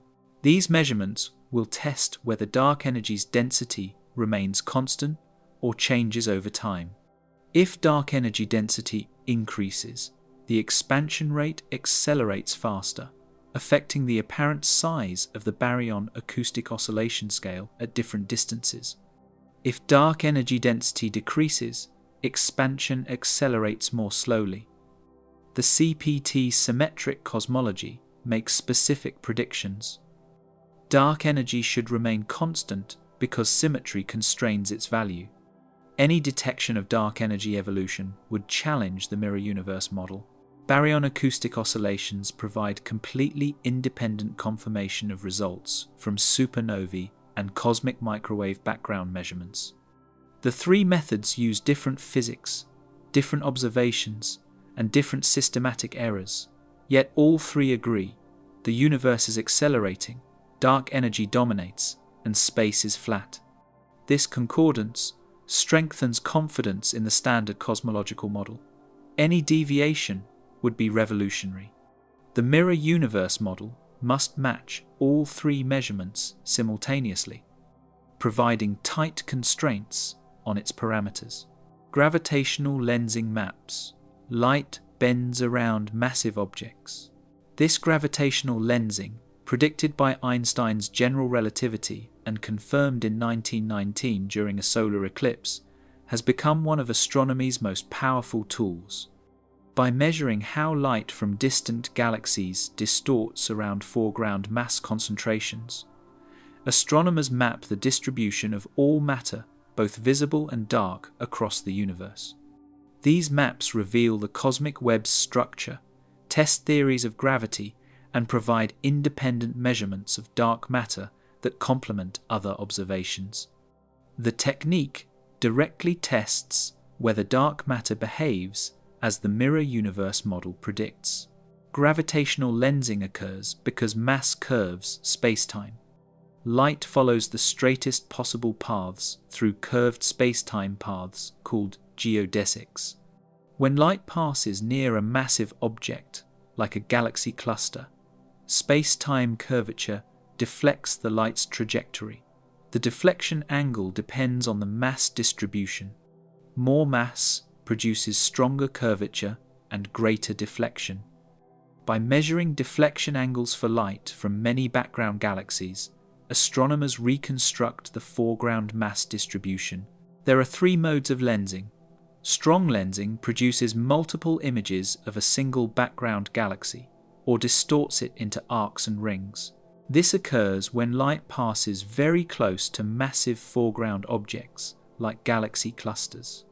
The iconic Hubble Space Telescope images of galaxy clusters show spectacular examples, background galaxies stretched into luminous arcs, wrapping around the cluster center. These arcs are actually single galaxies whose light has traveled multiple paths around the cluster, creating distorted images. Weak lensing produces subtle distortions in galaxy shapes. Individual galaxies appear slightly elongated, stretched tangentially around foreground mass concentrations. The distortion is typically only 1%, far too small to notice by eye. But by measuring shapes of millions of galaxies, statistically, astronomers detect the systematic pattern of distortions. This reveals mass distributions even when no strong lensing occurs, mapping dark matter across the entire sky. Microlensing involves objects of smaller mass stars, planets, or compact objects like black holes. When a foreground object passes directly in front of a background star, lensing temporarily brightens the background star as the foreground object's gravity focuses its light. The brightening lasts days to months depending on the object's mass and velocity. Microlensing surveys search for these events, discovering planets around distant stars and constraining how much dark matter could consist of compact objects. The first gravitational lens system was discovered in 1979 by Dennis Walsh, Bob Carswell, and Ray Wayman. They observed a quasar, a brilliantly luminous distant galaxy that appeared as two images separated by 6 arcseconds. Spectroscopy showed both images had identical spectra and redshifts. They were not two quasars, but two images of one quasar, gravitationally lensed by a foreground galaxy. This discovery proved that gravitational lensing occurs in nature and opened a new field of observational astronomy. Hundreds of strong lens systems are now known. The largest surveys have found thousands of galaxy-galaxy lenses and dozens of spectacular cluster lenses. The Hubble Space Telescope's deep surveys of galaxy clusters revealed their power as gravitational telescopes. They magnify background galaxies, allowing observations of objects too faint to detect otherwise. In 2022, the James Webb Space Telescope used cluster lensing to observe the most distant galaxy known, seen as it was just 320 million years after the Big Bang. Weak lensing surveys map dark matter across cosmic scales. The Canada-France-Hawaii Telescope Legacy Survey, completed in 2008, measured shapes of 57 million galaxies across 154 square degrees of sky. The analysis revealed dark matter's distribution, showing that it forms a cosmic web, filaments and sheets connecting galaxy clusters with vast voids between. The dark matter distribution closely mirrors the galaxy distribution, confirming that galaxies form in dark matter halos. The Dark Energy Survey, conducted from 2013 to 2019, mapped 300 million galaxies across 5,000 square degrees. The weak lensing analysis measured mass concentrations across redshifts from 0.2 to 1.3, covering the past 8 billion years. The results showed how structure has grown over time, testing whether gravity behaves as general relativity predicts on cosmic scales. The data confirmed Einstein's theory to high precision. No significant deviations appeared. The Vera Rubin Observatory, which began operations in 2024, will revolutionize weak lensing measurements. Over 10 years, it will observe the entire southern sky every few nights, measuring shapes of billions of galaxies. The immense dataset will map dark matter's three-dimensional distribution across most of cosmic history. The statistical errors will drop by factors of 10 compared to previous surveys, enabling tests of gravity and dark energy with unprecedented precision. Gravitational lensing tests whether dark matter interacts only through gravity or whether it has additional interactions. If dark matter particles collide with each other, self-interacting dark matter, the collisions would smooth out small-scale structure. Dark matter halos would have flatter central density profiles than predicted by gravity-only simulations. Lensing observations measure these density profiles directly by fitting how they deflect background light. Current measurements show dark matter behaves as the mirror universe model predicts. Dark matter appears collisionless. Particles pass through each other without scattering. This matches expectations if dark matter consists of ordinary matter in the mirror universe. Mirror universe particles cannot collide with each other across the singularity boundary. They interact gravitationally with our universe, but have no particle interactions within our universe. Lensing observations confirm this collisionless behavior. The bullet cluster, observed in detail by the Chandra X-ray Observatory and Hubble Space Telescope, provides striking evidence for dark matter's existence and properties. This system consists of two galaxy clusters that collided about 150 million years ago.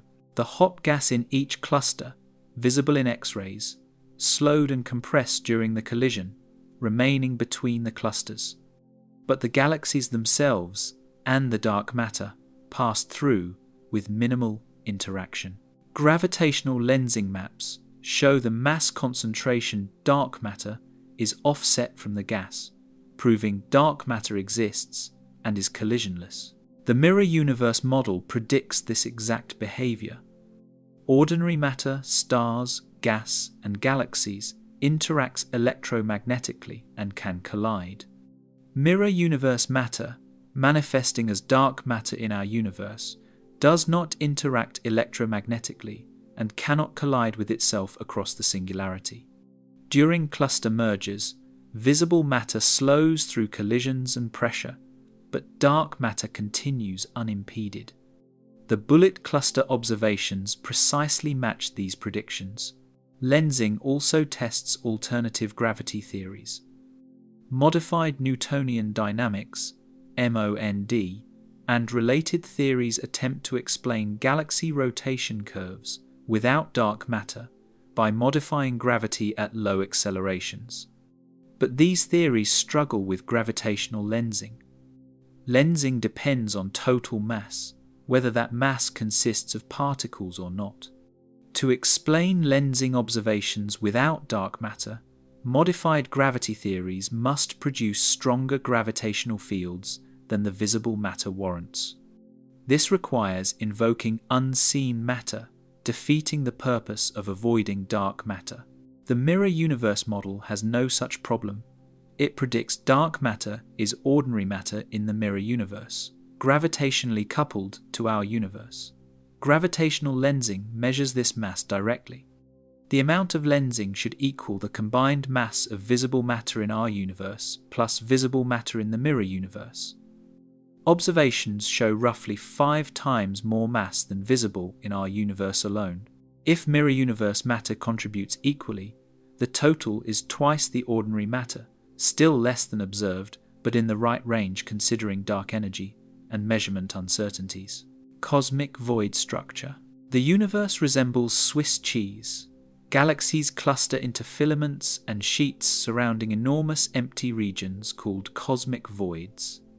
These voids span 50 to 150 megaparsecs, up to 500 million light-years, and contain far fewer galaxies than average. They occupy most of space, with galaxies concentrated in the walls between voids. Understanding void structure reveals how gravity and expansion compete to shape cosmic structure.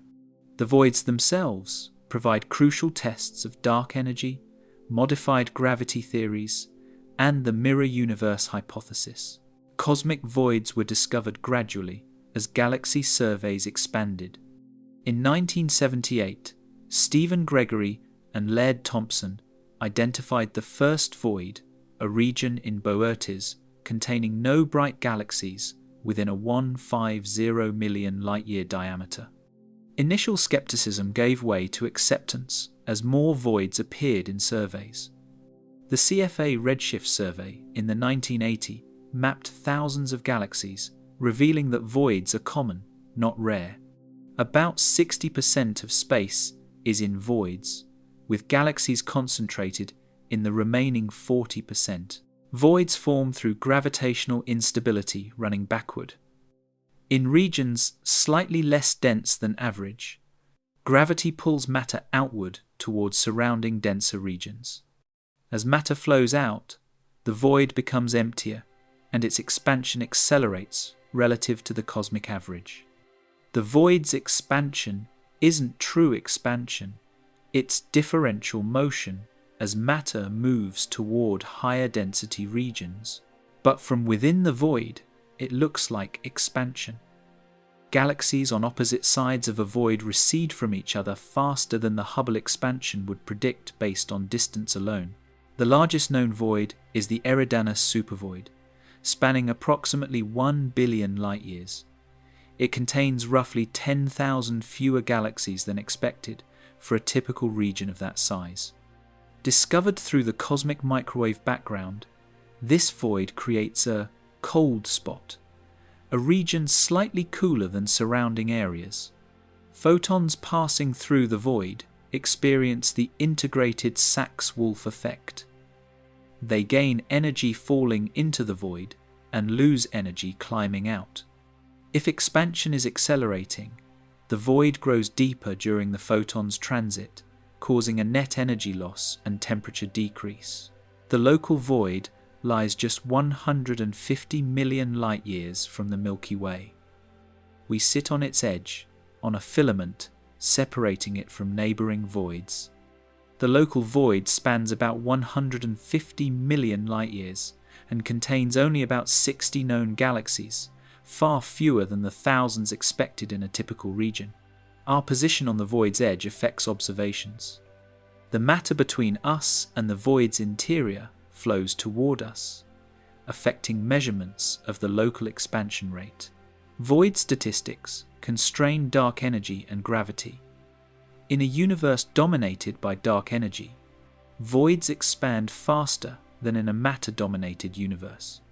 The size distribution of voids, how many small, medium, and large voids exist, depends sensitively on dark energy's properties. Surveys measuring this distribution test whether dark energy density remains constant or changes over time. Modified gravity theories also predict different void properties than general relativity, making voids powerful discriminators between theories. The Sloan Digital Sky Survey identified over 1,000 voids using various algorithms. Different methods define voids differently, but all find similar statistical properties. The void probability function, the probability of finding a sphere of radius r containing few or no galaxies, follows predictions from gravitational instability theory. Voids grow as matter falls out of them, but their growth slows as dark energy's influence increases at late times. Galaxy velocities in voids test gravity.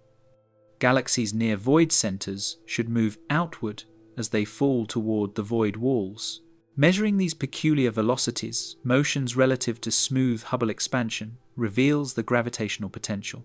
In general relativity with dark matter, the velocities should match predictions from the matter distribution.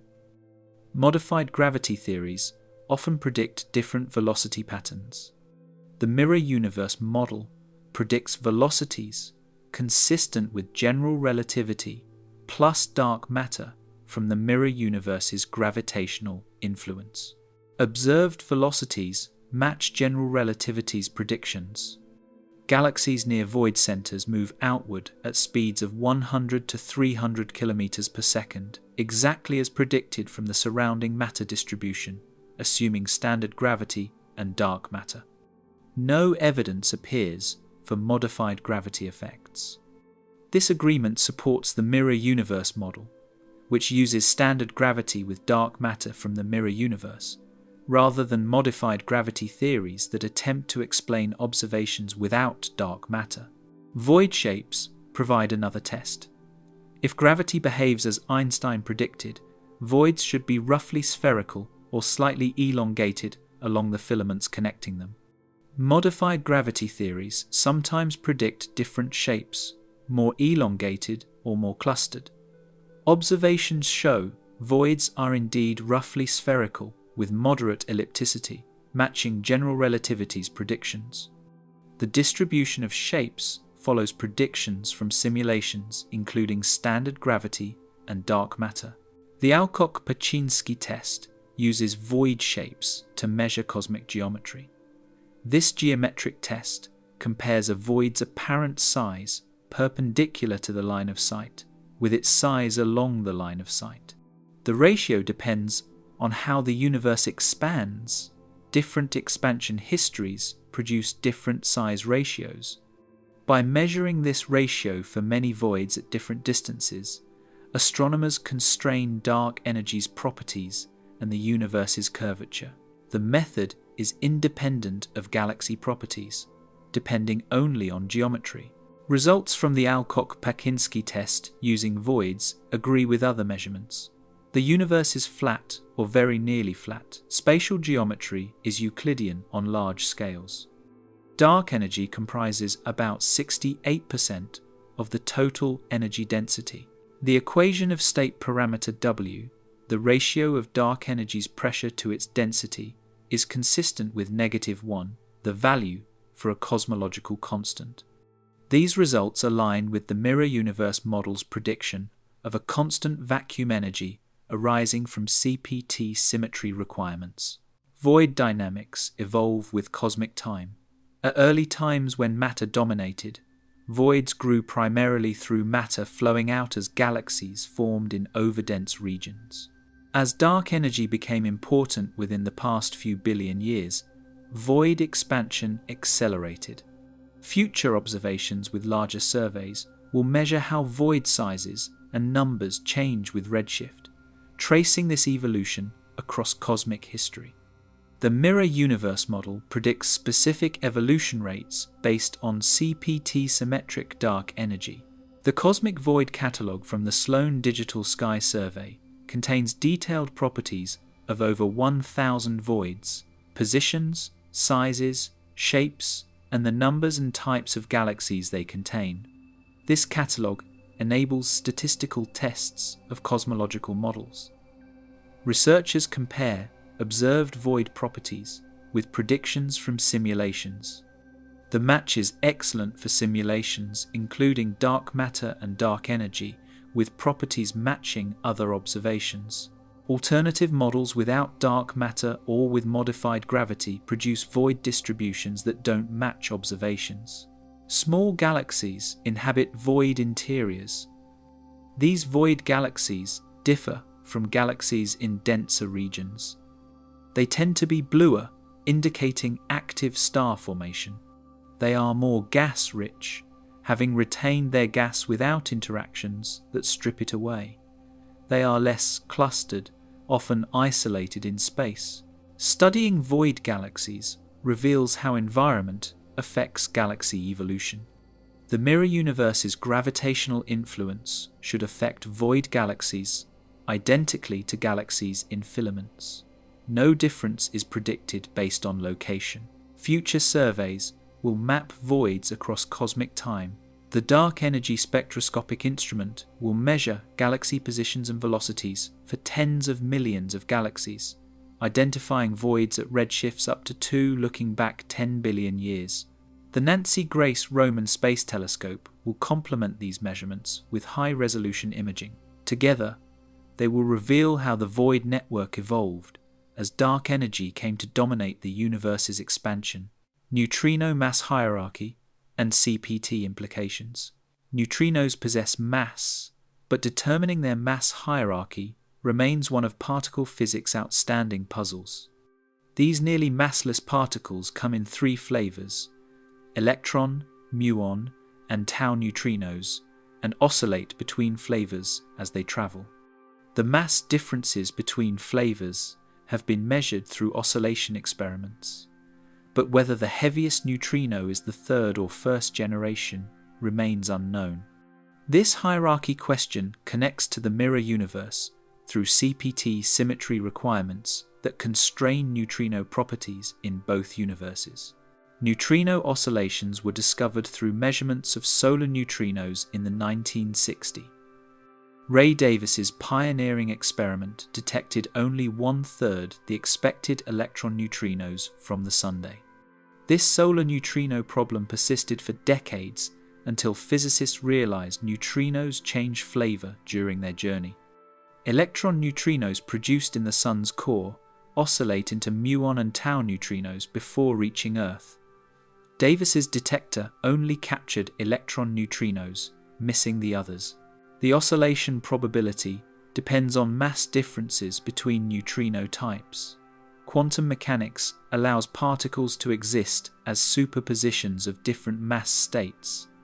A neutrino produced as an electron neutrino is actually a mixture of three mass states. As it propagates, these states acquire different quantum phases proportional to their masses. After traveling some distance, the superposition can correspond to a muon or tau neutrino. The oscillation length distance between flavor conversions depends on the mass differences and the neutrino's energy.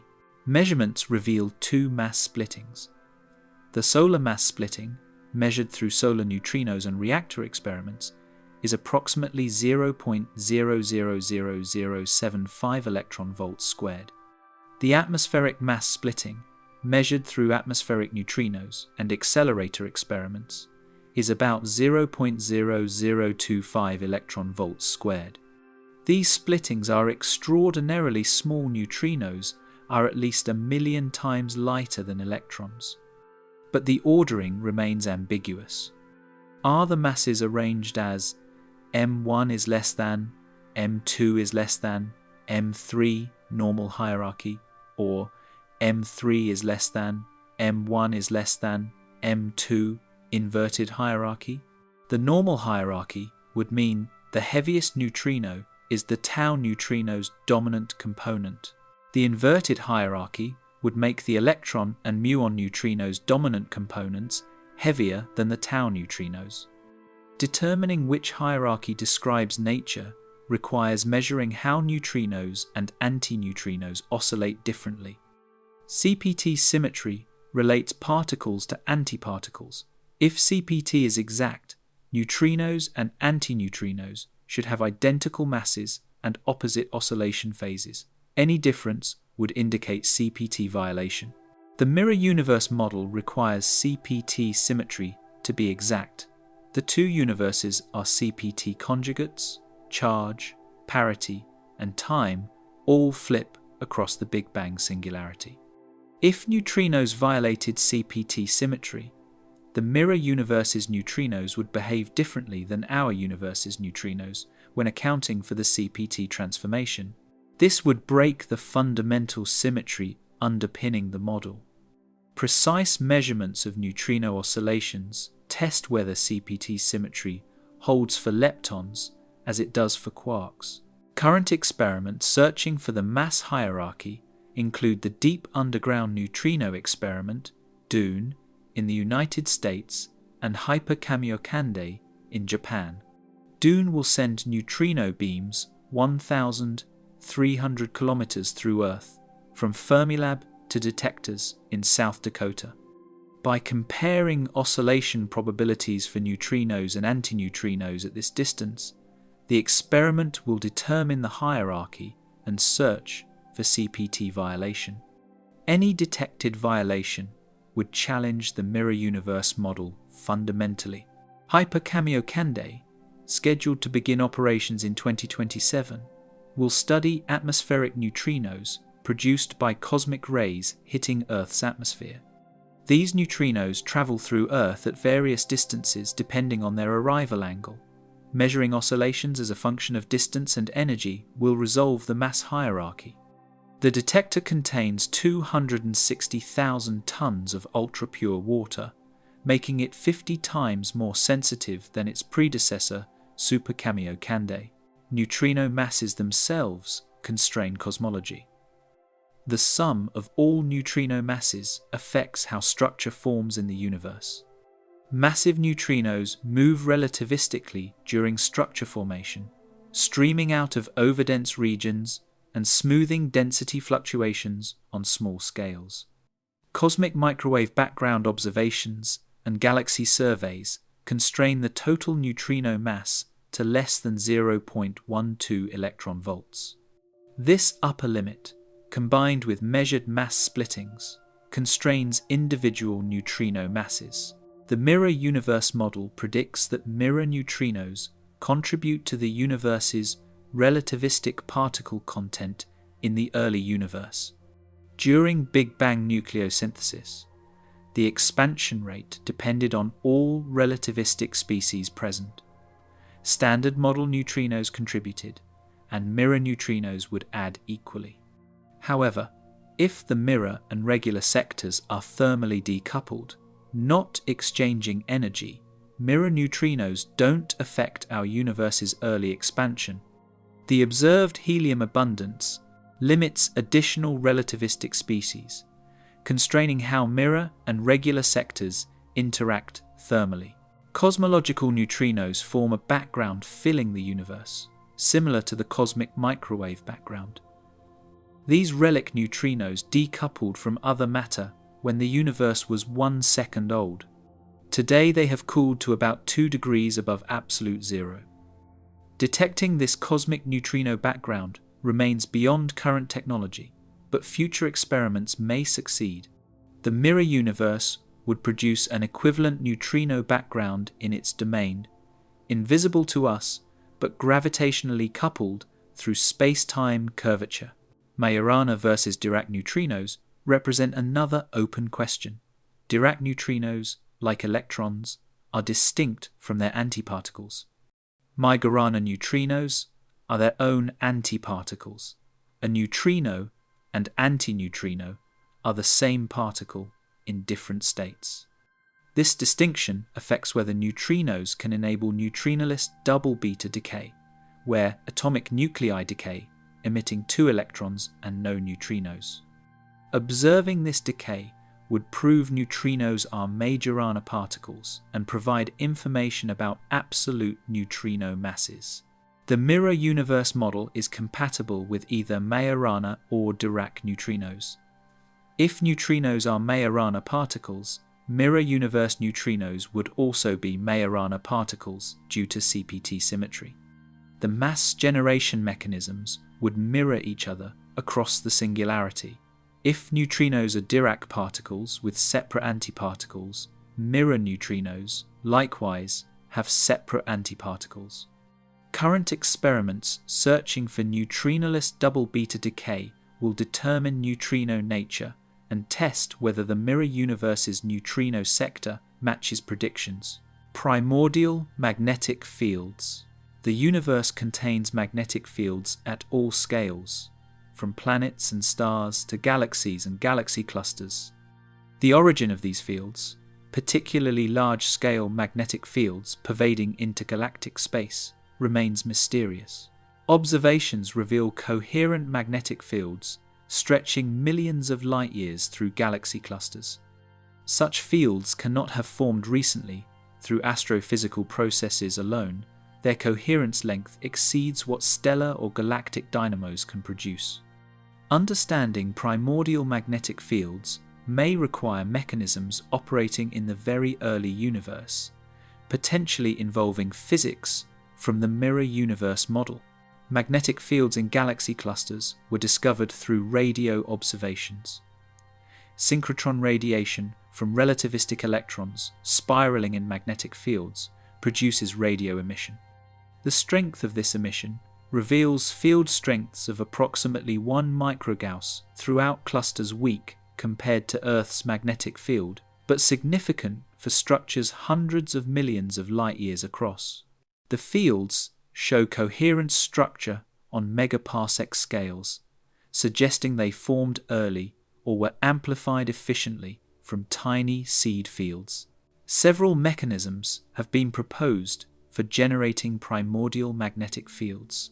During cosmic inflation, quantum fluctuations of electromagnetic fields could have been stretched to macroscopic scales, creating seed fields. However, standard electromagnetic theory predicts these fields would be negligibly weak, far too small to explain observed strengths, even after billions of years of amplification.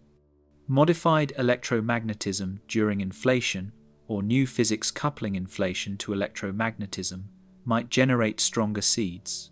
Phase transitions in the early universe offer another route. When the universe cooled through critical temperatures, symmetries broke spontaneously. The electro-weak phase transition, occurring when the universe was about 1 picosecond old, might have generated magnetic fields through bubble collisions or turbulence. The quantum chromodynamic phase transition, when quarks confined into protons and neutrons, could similarly produce fields. Calculations suggest these transitions generate fields on small scales that must be amplified later. The mirror universe introduces a novel possibility. If magnetic fields in both universes couple through gravity, primordial fields from the mirror universe could influence structure formation in our universe. During the early universe, when both sectors were hot and dense, electromagnetic fields in each sector would curve space-time. This curvature affects matter in both universes. Magnetic fields in the mirror universe could provide the seed fields needed in our universe, already possessing the required coherence length. Observations constrain primordial magnetic field strength. The cosmic microwave background is sensitive to magnetic fields present at recombination. Strong fields would distort temperature patterns through several effects. The Faraday effect rotates polarization of light passing through magnetized plasma. Magnetic pressure affects plasma dynamics, changing how sound waves propagate. Upper limits from Planck satellite data constrain primordial fields to less than a few nanogauss on megaparsec scales at recombination. These limits challenge some generation mechanisms, while allowing others. Fields produced during inflation are typically below detection thresholds. Phase transition fields on small scales could have amplified to observed strengths through turbulence and dynamo action during structure formation. The mirror universe scenario predicts fields might be at the detection threshold strong enough to seed galaxy cluster fields, but weak enough to satisfy cosmic microwave background constraints. Measuring magnetic fields in cosmic voids tests their primordial origin. If fields formed after structure collapsed through stellar winds, supernovae, and galactic outflows, void regions should be unmagnetized. But observations suggest even voids contain weak fields. Gamma rays from distant blazars travel through intergalactic space and can convert to electron-positron pairs in the presence of magnetic fields. The pairs emit secondary gamma rays, creating a cascade. The arrival pattern of these gamma rays constrains magnetic fields along the path, including through voids. The Fermi Gamma Ray Space Telescope has studied these cascades. Results indicate magnetic fields of at least 10 to the power of -16 Gauss pervade intergalactic space, including voids. This strength is difficult to explain through astrophysical outflows alone, suggesting a primordial origin. The mirror universe model naturally explains ubiquitous weak fields gravitational coupling between mirror and regular electromagnetic sectors, provides seeds everywhere, not just near galaxies. Magnetic field topology provides clues to generation mechanisms. Helical fields, fields with a preferred handedness or chirality, arise naturally from certain phase transitions involving parity violation. Non-helical fields lack this handedness. Measuring helicity through Faraday rotation across many lines of sight would distinguish mechanisms. The mirror universe model predicts that if our universe's fields are helical, mirror universe fields have opposite helicity due to parity inversion across the singularity. Future observations will measure primordial magnetic fields more precisely. The Square Kilometre Array, currently under construction, will observe polarized radio emission from billions of galaxies. Mapping Faraday rotation across the sky reveals magnetic field structure on all scales. The enhanced sensitivity will detect or tightly constrain intergalactic magnetic fields. Comparing observations with predictions from various generation mechanisms, including mirror universe scenarios, will narrow the origin of cosmic magnetism. Dark matter annihilation signatures. If dark matter consists of particles, those particles might annihilate when they collide, producing observable radiation.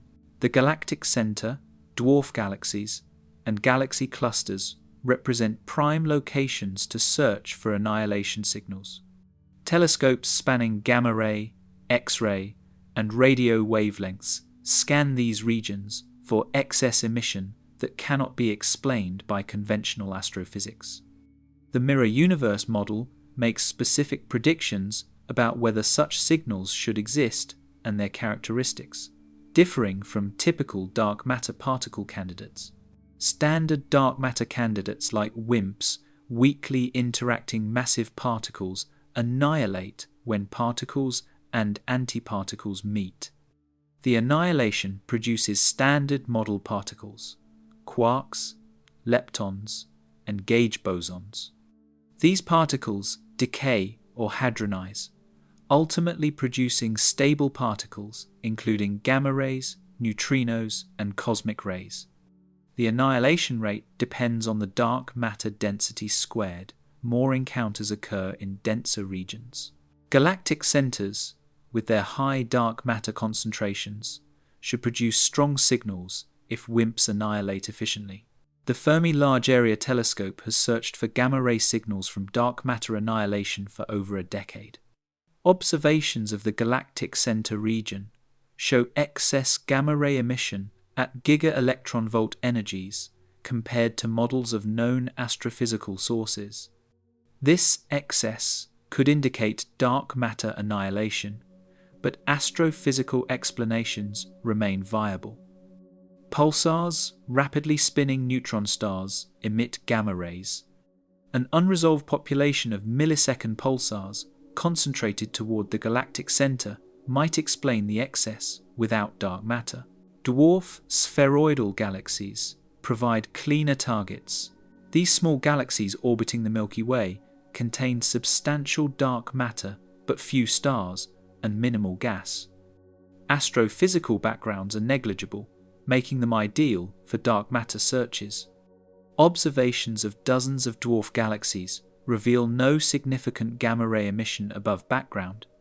This null result constrains dark matter annihilation rates. If WIMPs exist, they annihilate less efficiently than many models predict. The mirror universe model predicts no annihilation signals from standard dark matter searches.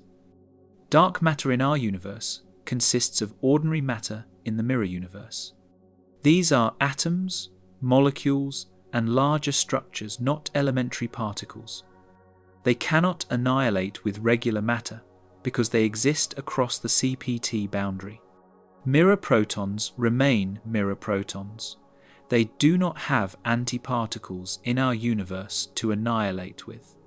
The absence of clear annihilation signals supports the mirror universe interpretation over particle dark matter.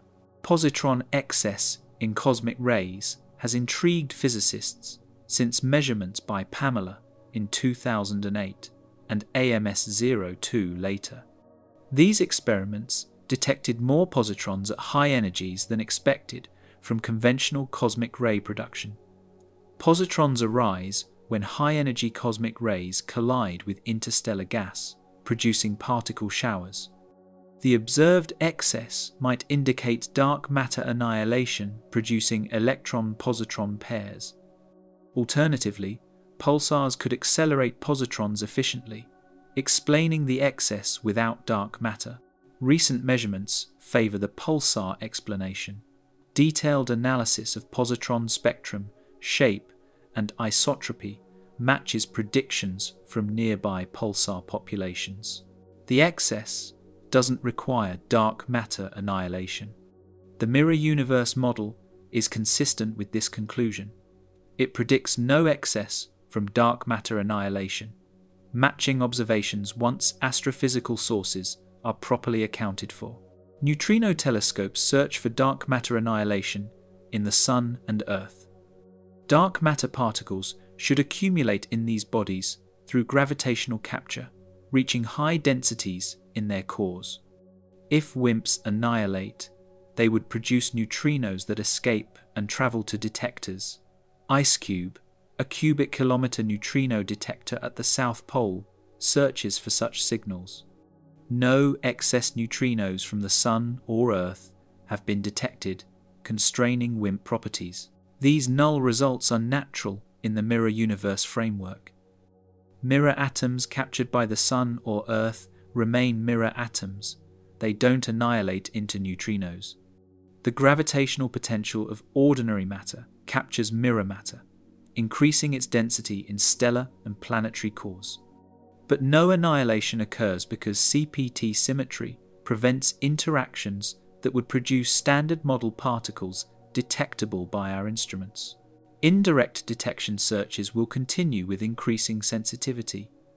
The Cherenkov telescope array under construction will observe gamma rays with unprecedented precision. It will study the galactic center, dwarf galaxies, and galaxy clusters, searching for spectral features indicating dark matter annihilation. Definitive detection would rule out the mirror universe model as formulated. Continued null results would support mirror matter over particle dark matter, though they cannot prove the mirror universe exists. Quantum entanglement across the singularity. Quantum entanglement, the phenomenon where particles share quantum states instantaneously across arbitrary distances, raises profound questions when applied to a CPT symmetric universe. If the mirror universe is our universe's CPT conjugate, quantum states in one universe might be entangled with states in the other. This would establish correlations across the Big Bang's singularity, potentially observable through subtle effects on quantum measurements.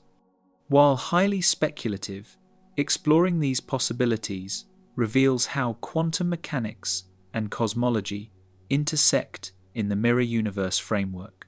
Entanglement emerges from quantum superposition. When two particles interact, their quantum states become correlated.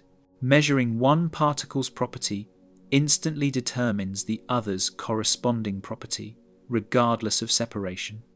Einstein called this spooky action at a distance, believing it revealed quantum mechanics' incompleteness. But experiments confirmed entanglement is real. Quantum mechanics is complete, but profoundly non-local. Bell's theorem, proved in 1964, showed that no local hidden variable theory can reproduce quantum mechanics predictions. John Bell derived inequalities that local theories must satisfy. Quantum entanglement violates these inequalities. Experiments testing Bell's inequalities consistently confirm violations, proving entanglement cannot be explained by classical correlations. The universe contains genuine quantum non-locality. CPT symmetry relates particles to antiparticles with reversed charges, parities, and time directions. In quantum field theory, particles and antiparticles are related through CPT transformation. If the mirror universe is the CPT conjugate of our universe, every particle in our universe corresponds to a particle in the mirror universe undergoing the CPT transformation. This correspondence might extend to quantum states. Particles here could be entangled with their CPT conjugates there. Such entanglement would be fundamentally different from ordinary entanglement. Ordinary entangled particles exist within the same universe, sharing a common spacetime.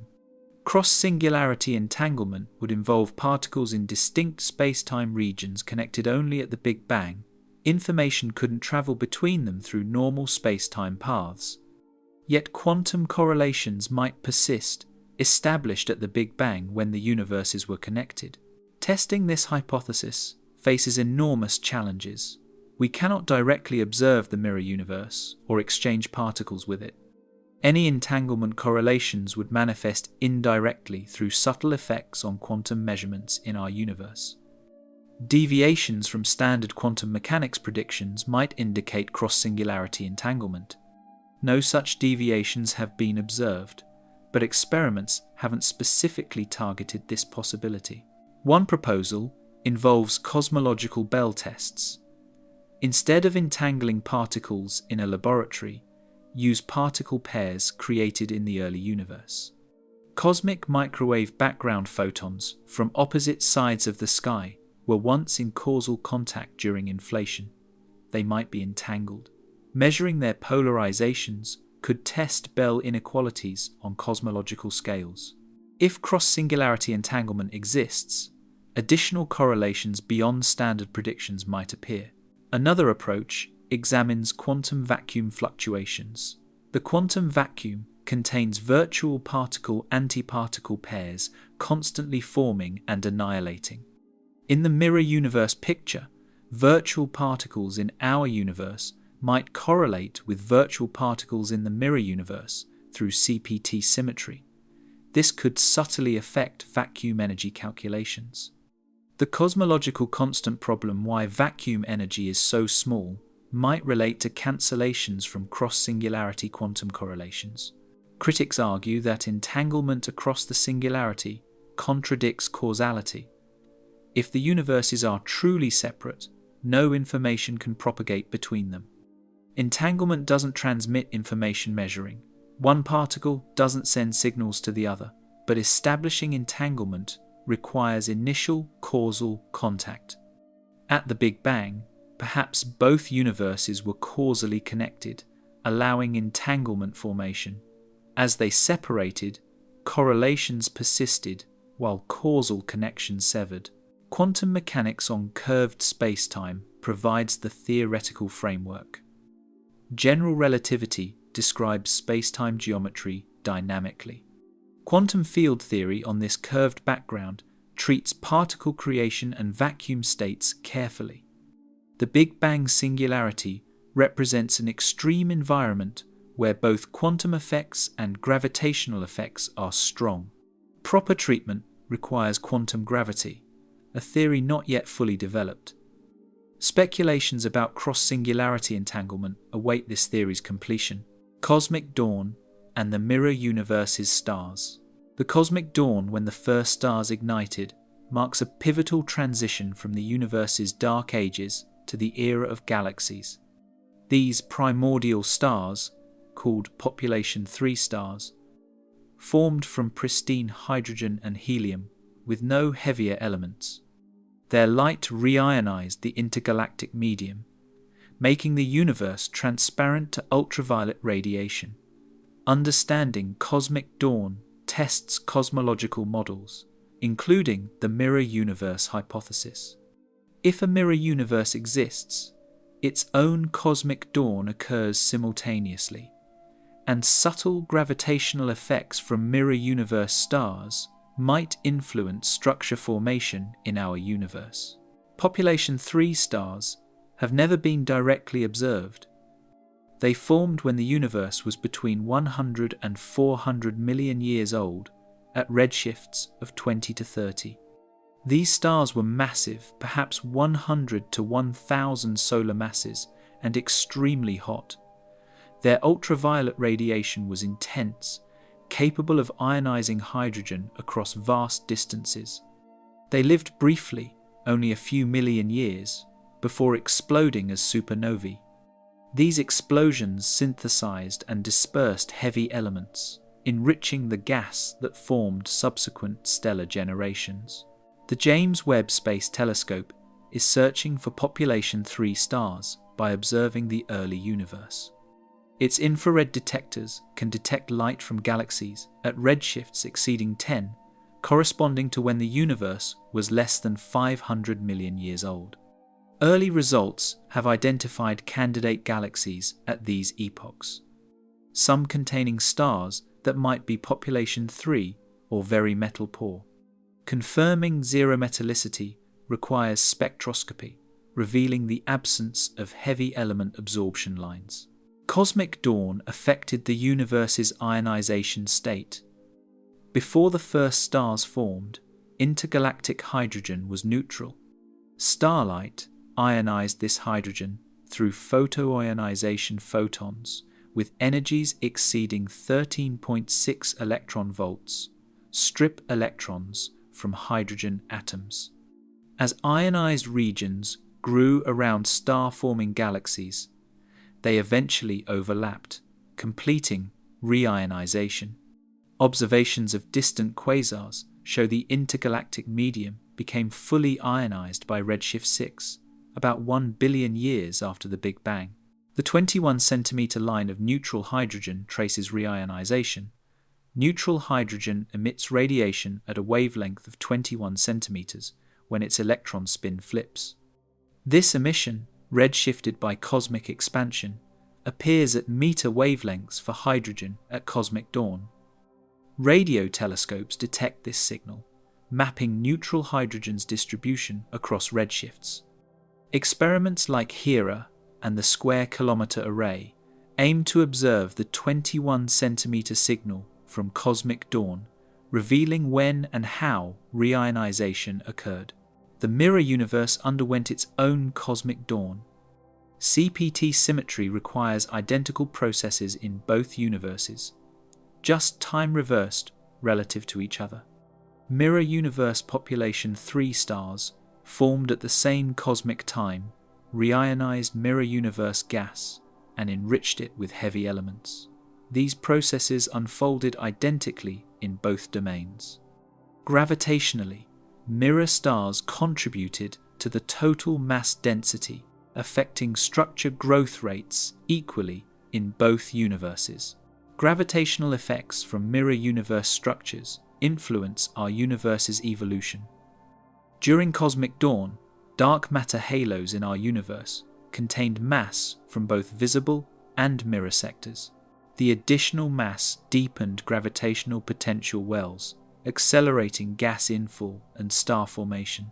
This could shift cosmic dawn earlier than predictions without the mirror universe. Conversely, it might affect reionization's topology, the pattern of ionized and neutral regions, if structure formation details differ due to additional mass.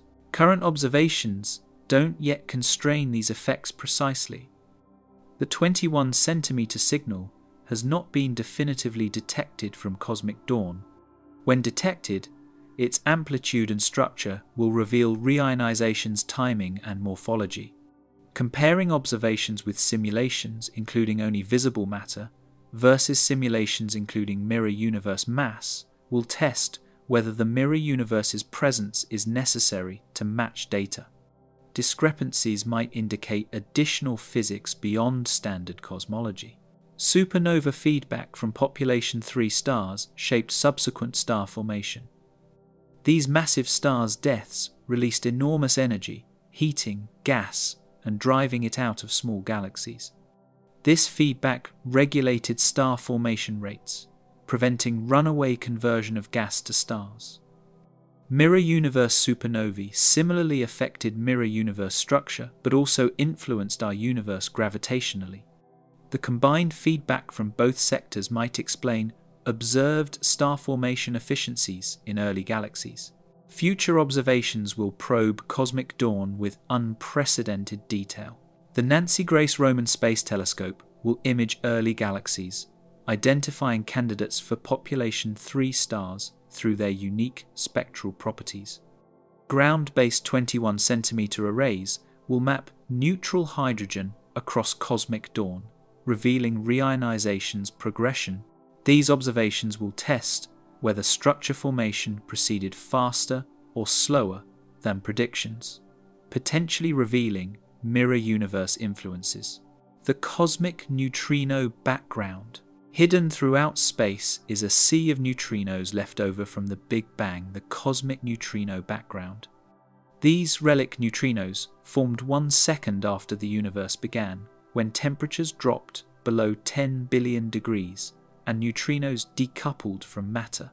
Since then, they have travelled freely through space, cooling as the universe expands. Today, theory predicts about 330 neutrinos per cubic centimetre fill the universe, outnumbering atoms by roughly 1 billion to 1. Detecting these relic neutrinos would provide a direct window into the universe's first, second, and test whether the mirror universe contributes an equal neutrino population. The cosmic neutrino background parallels the cosmic microwave background, but formed earlier and at higher temperatures. In the first microsecond after the Big Bang, neutrinos were in thermal equilibrium with electrons, positrons, and photons through weak interactions.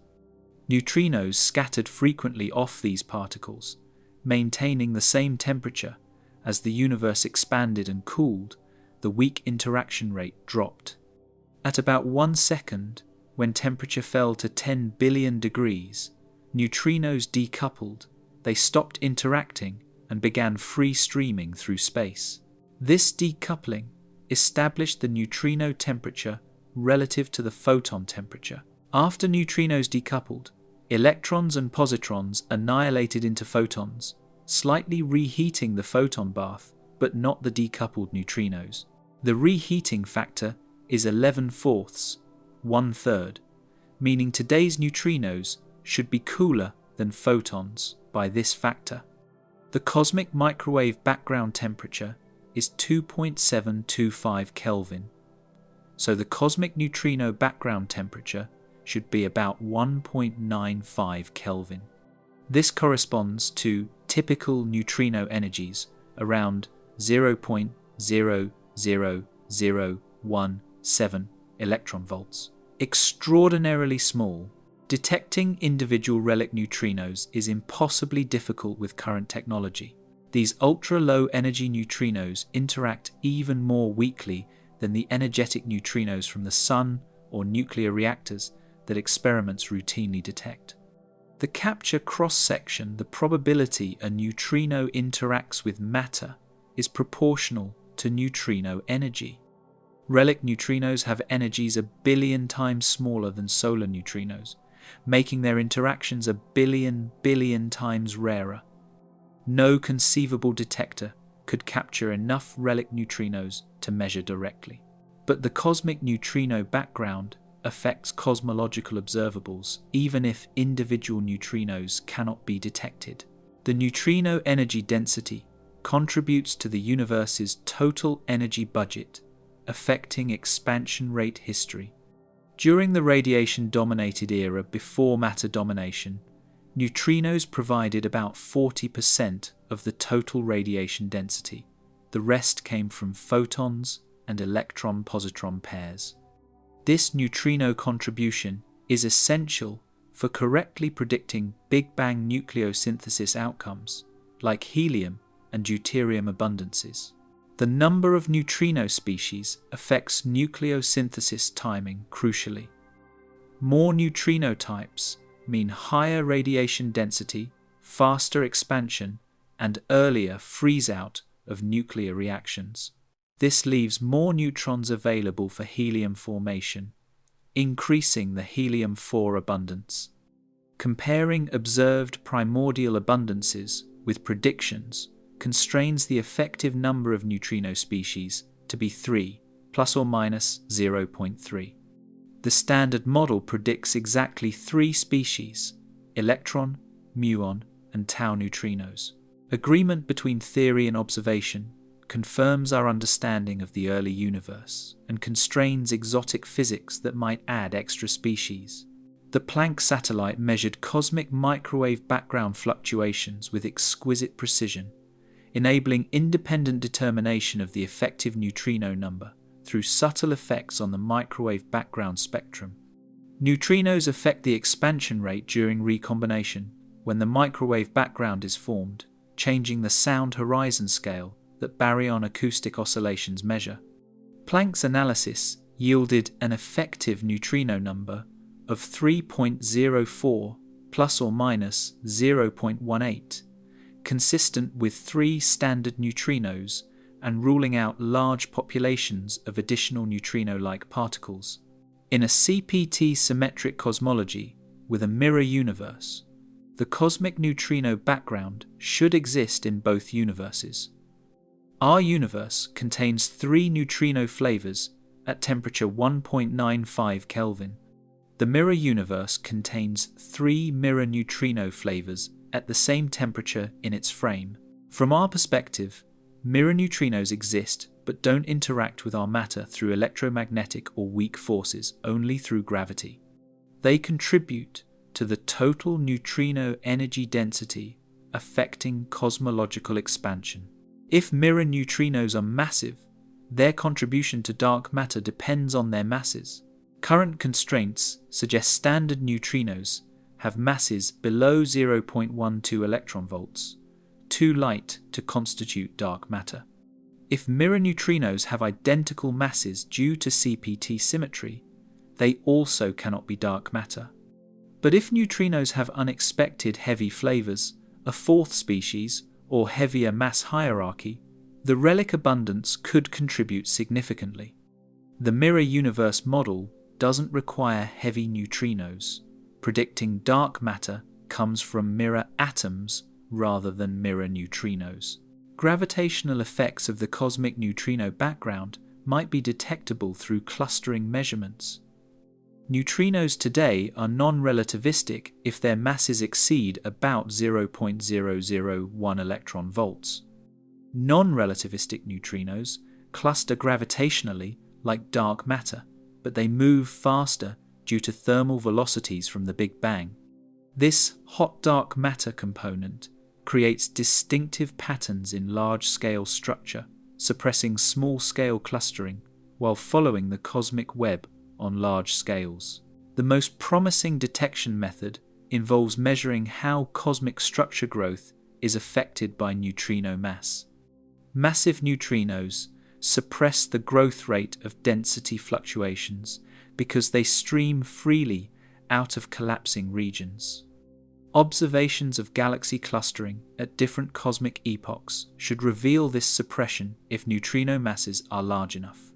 Current surveys constrain neutrino masses to the range that oscillation experiments predict, but definitive detection of the mass through cosmology requires more precise measurements from upcoming surveys like DESI and Euclid. Another indirect probe uses large-scale velocity flows. Neutrinos contribute to the gravitational potential driving galaxy motions, but their streaming prevents them from clustering tightly. This creates small differences between the distribution of matter clusters, dark matter and atoms, and the total gravitating mass, including smoothly distributed neutrinos. Peculiar velocity surveys, measurements of galaxy motions relative to smooth expansion, could detect these differences if precision improves sufficiently. The mirror universe model makes a specific prediction. The combined neutrino energy density from both universes should equal twice the density of neutrinos in either universe alone. Assuming CPT symmetry ensures identical properties, observations measuring the total neutrino energy density through expansion rate effects test this prediction. Current measurements agree with standard cosmology's 3-neutrino prediction, suggesting mirror neutrinos either don't contribute to our expansion rate, implying they're truly decoupled, or contribute in exactly the predicted way if gravitational coupling occurs. Future neutrino telescopes might detect the cosmic neutrino background indirectly through its effect on ultra-high-energy cosmic neutrinos. When high-energy neutrinos from astrophysical sources propagate through the cosmic neutrino background, they can scatter off background neutrinos, slightly attenuating the flux. This is analogous to how gamma rays interact with the cosmic microwave background. The effect is tiny, requiring enormous neutrino telescopes like IceCube Gen 2, a proposed cubic kilometer detector in Antarctic ice, to detect statistically.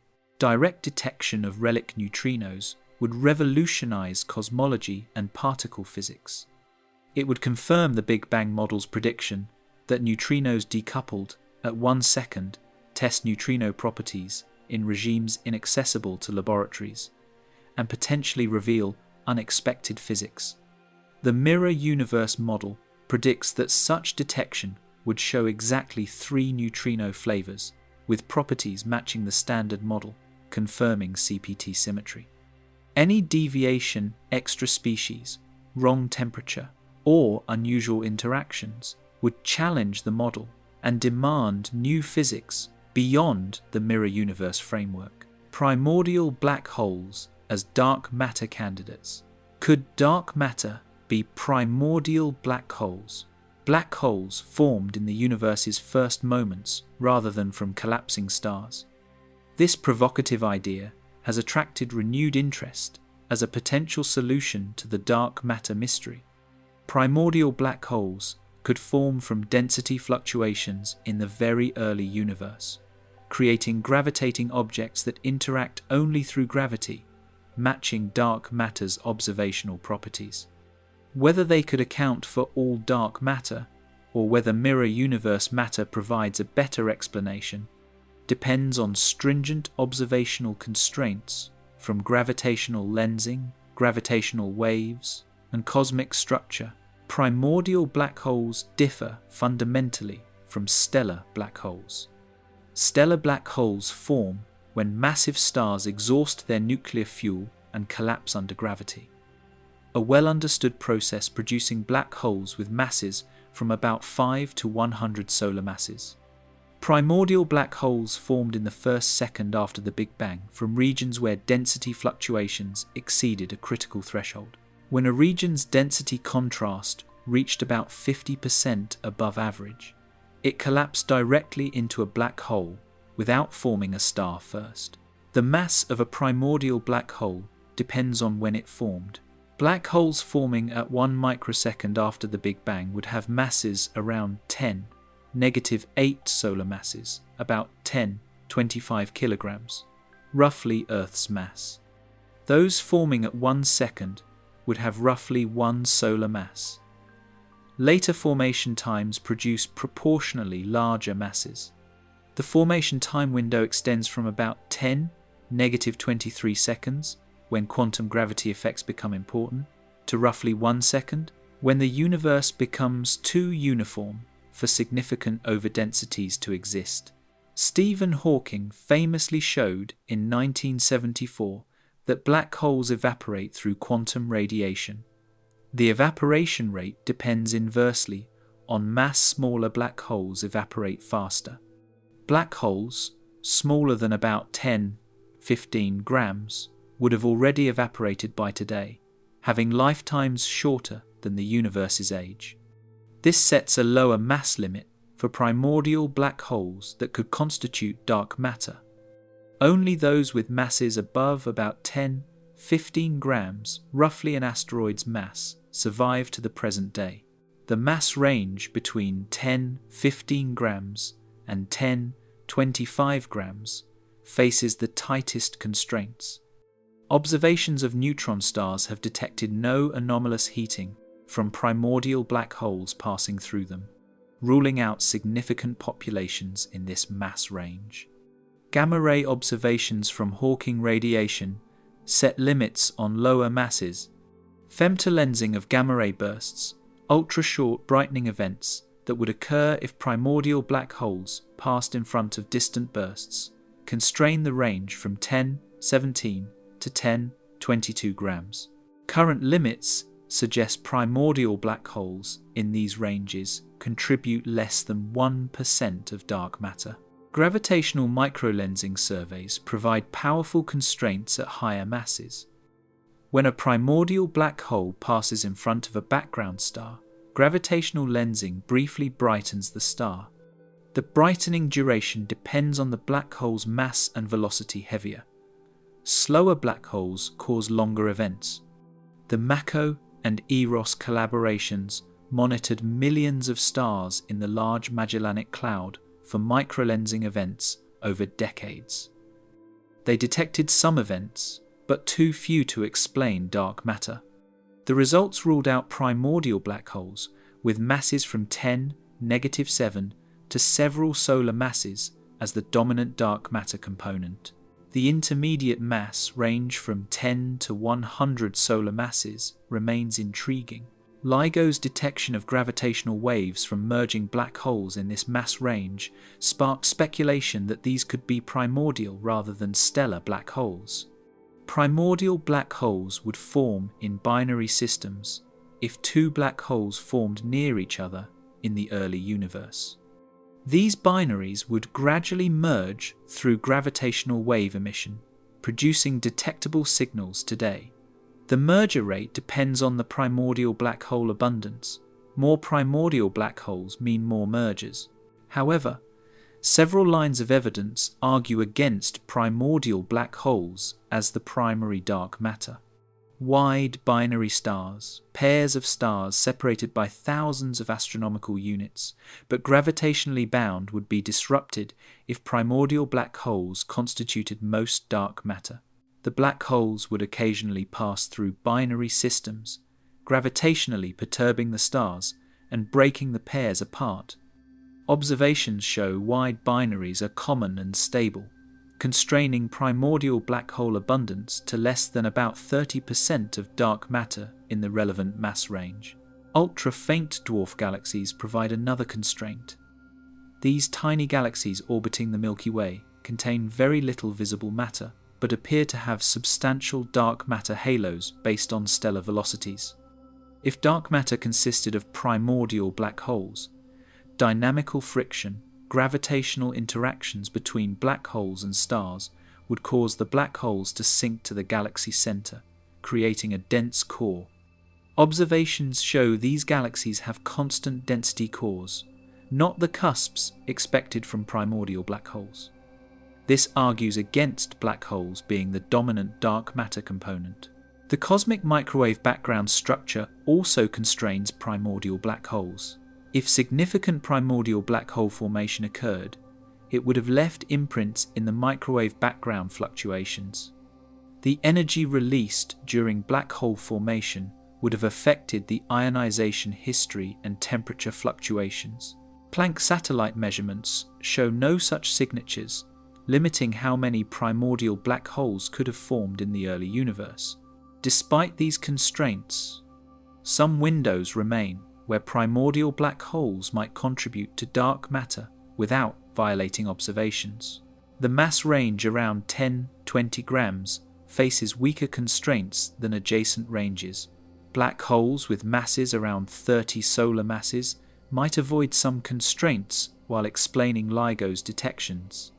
Controversially, some researchers argue that asteroid mass primordial black holes could constitute all dark matter if their spatial distribution differs from assumptions used in deriving constraints. The mirror universe model provides an alternative explanation that avoids primordial black holes' difficulties. Mirror universe matter interacts only gravitationally with our universe, naturally explaining dark matter's properties without requiring exotic compact objects. The model predicts dark matter is distributed, like ordinary matter, in halos around galaxies rather than in point masses. Observations of galaxy dynamics, gravitational lensing, and structure formation all favor smoothly distributed dark matter over compact objects. Testing whether primordial black holes contribute significantly to dark matter requires future observations.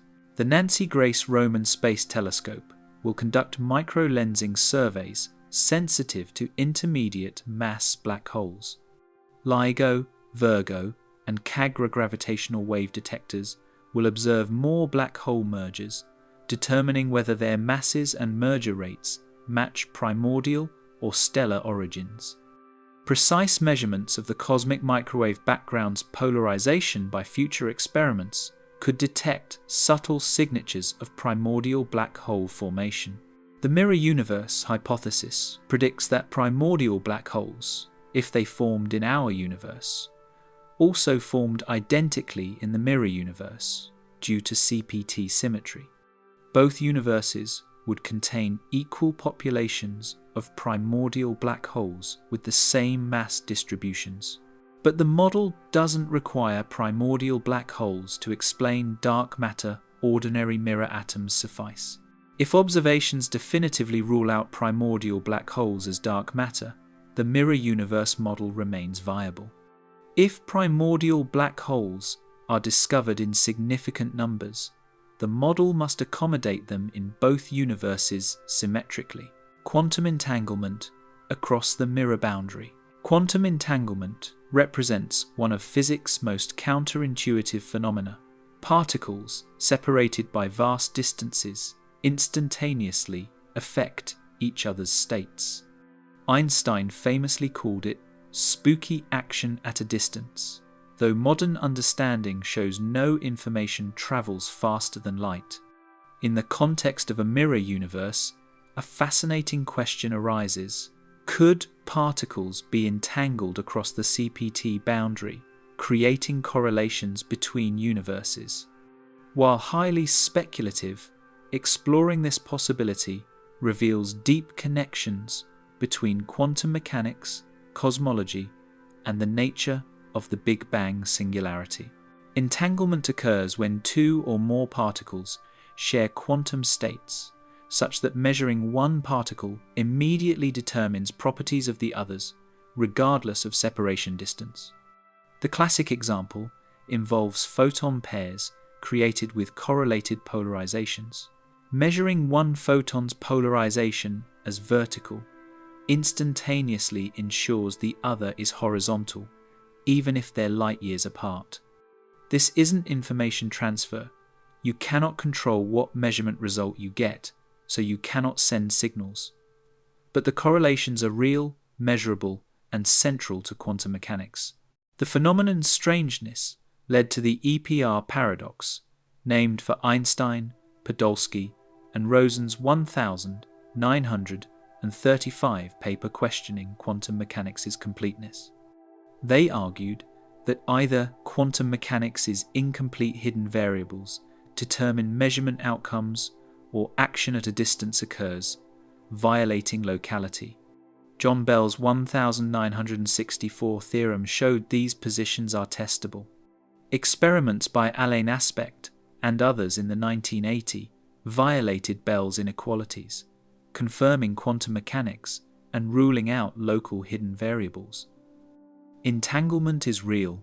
Modern quantum information theory exploits entanglement for quantum computing, cryptography, and teleportation.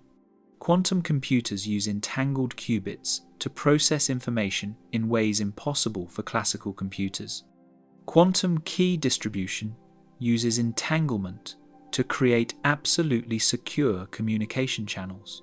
Any eavesdropping attempt disturbs the entangled state, revealing the intrusion. Quantum teleportation transfers quantum states between locations using entanglement and classical communication, though no faster than light travel occurs. The connection to cosmology enters through the universe's quantum initial state. The Big Bang singularity in the CPT symmetric cosmology is a boundary condition where quantum fields in both universes emerge from the same quantum state.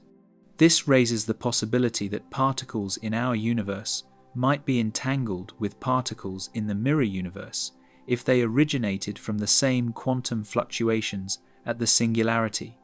Such entanglement would connect universes that cannot otherwise interact except gravitationally. Quantum field theory in curved space-time predicts particle creation through various mechanisms. During inflation, the rapid expansion preceding the hot Big Bang quantum vacuum fluctuations were stretched to macroscopic scales, seeding density fluctuations that became galaxies. This process creates particles in entangled pairs. Hawking radiation from black holes involves similar particle creation, where particles inside and outside the event horizon are entangled. The mirror universe scenario could involve analogous processes at the singularity. Consider a quantum fluctuation at the Big Bang creating a particle pair, with one particle entering our universe and the partner entering the mirror universe. If these particles remain entangled, measurements in our universe would correlate with measurements in the mirror universe. But this correlation would be undetectable from within either universe. We cannot access the mirror universe to perform measurements that would reveal entanglement. The correlation exists mathematically, but has no observable consequences within a single universe. This raises philosophical questions about the meaning of entanglement when measurement is impossible. In standard quantum mechanics, entanglement is operationally defined through correlations in measurement outcomes. If measurements cannot be performed on both parts of an entangled system, does the entanglement have physical meaning? Some interpretations say, yes, the quantum state exists independently of measurement. Others say no quantum states are only meaningful in terms of possible measurements. The many worlds interpretation of quantum mechanics offers an interesting perspective. In this interpretation, measurement doesn't collapse quantum states. Instead, the universe splits into branches corresponding to different outcomes. The mirror universe could be viewed as a permanent branching at the Big Bang singularity, a cosmic split into CPT conjugate copies. Entanglement across the boundary would represent quantum correlations between branches that diverged at the universe's origin. Mathematically modeling cross-universe entanglement requires careful treatment of quantum field theory on the CPT symmetric spacetime. The wave function of the universe would have support on both sides of the singularity, describing both universes simultaneously. Entanglement entropy, a measure of quantum correlations between the two sides, would quantify how much information one universe's state provides about the other.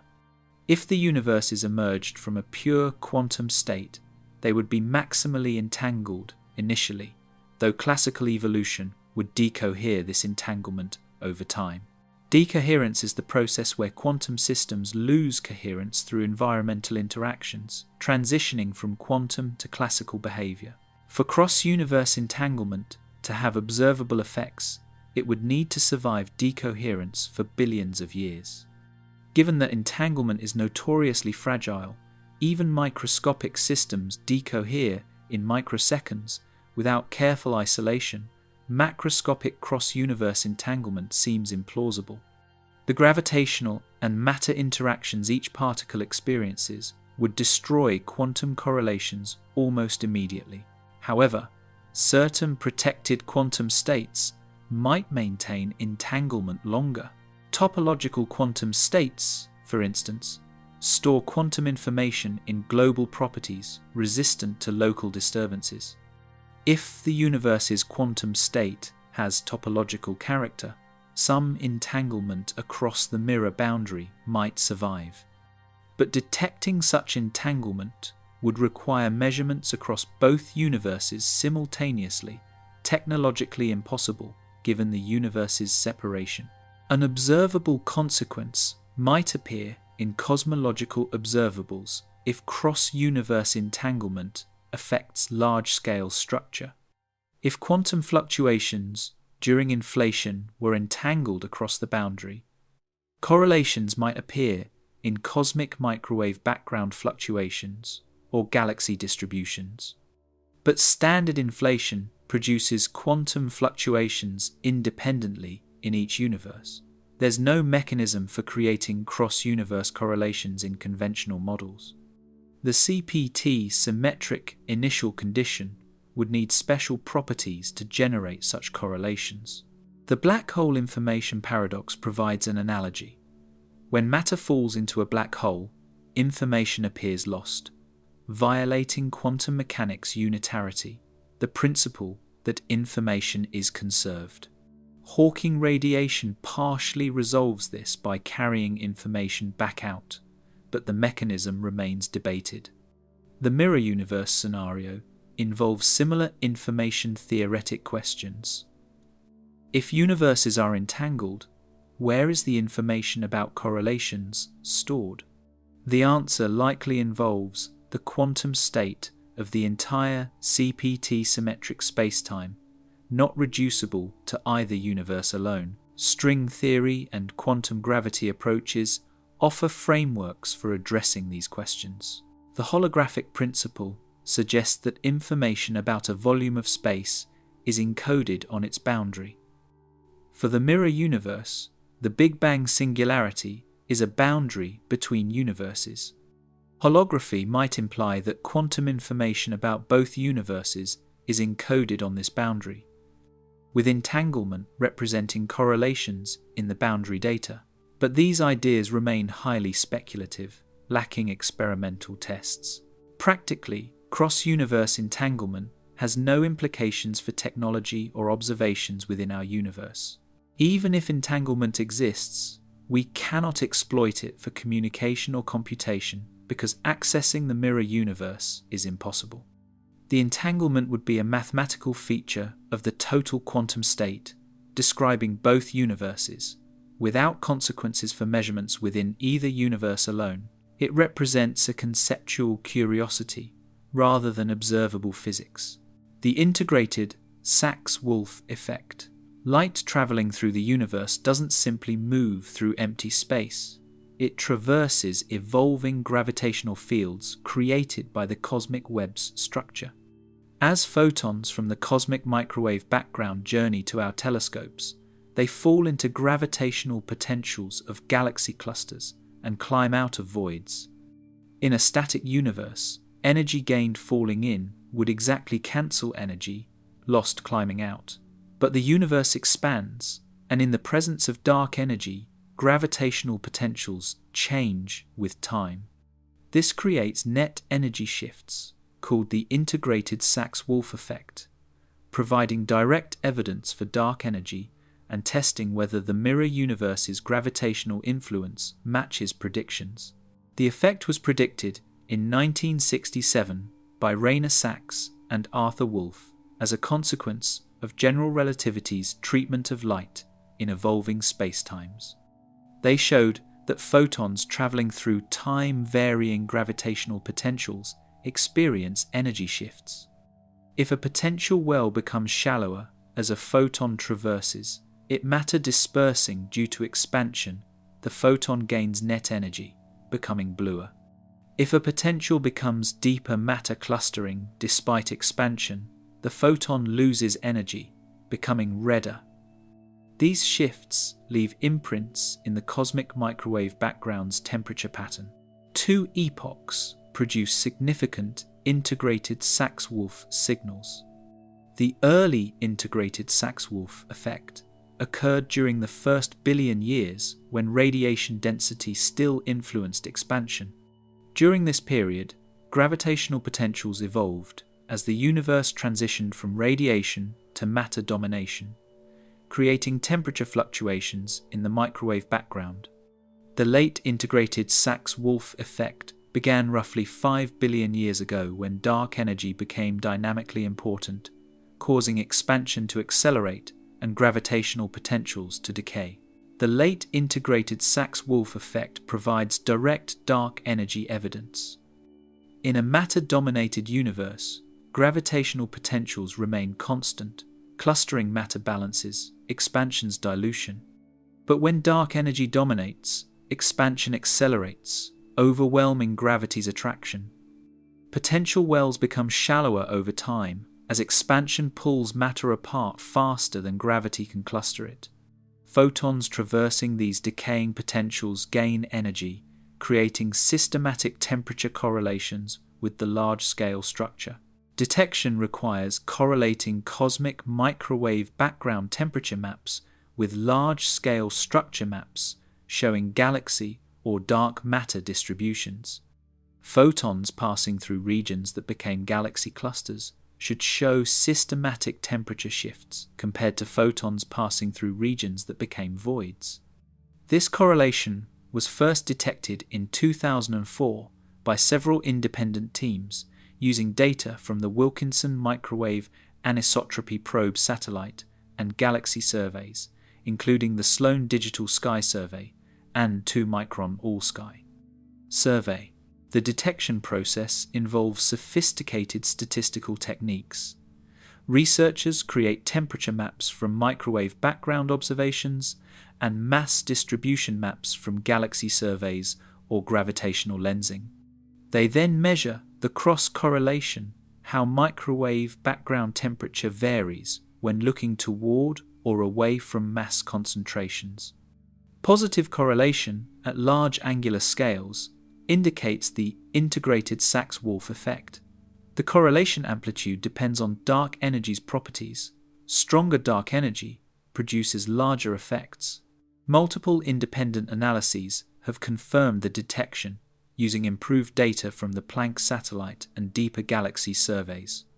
The combined significance exceeds 4 sigma, less than 0.01% probability of occurring by chance if no effect exists.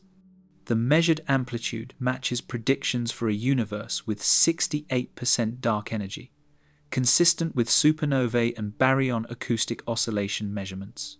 This concordance strengthens confidence in dark energy's existence and properties.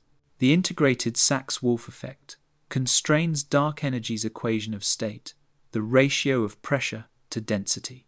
Different equations of state produce different evolution rates for gravitational potentials, changing the effect's amplitude. If dark energy has an equation of state W equals -1, corresponding to a cosmological constant, potentials decay at a specific rate. If W differs from -1, the decay rate changes. Current measurements are consistent with W equals -1, but allow modest deviations.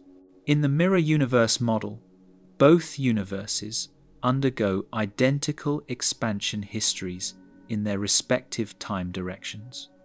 Each universe experiences the transition to dark energy domination at the same cosmic epoch, measured in their local time coordinates. Gravitational potentials in both universes decay identically, producing integrated Sachs-Wolf effects of equal amplitude. From our perspective, our universe's microwave background shows temperature-mass correlations.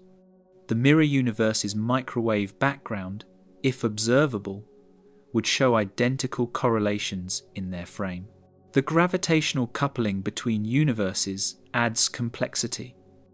If mirror universe matter contributes to our gravitational potentials, the total potential evolution depends on matter distributions in both universes.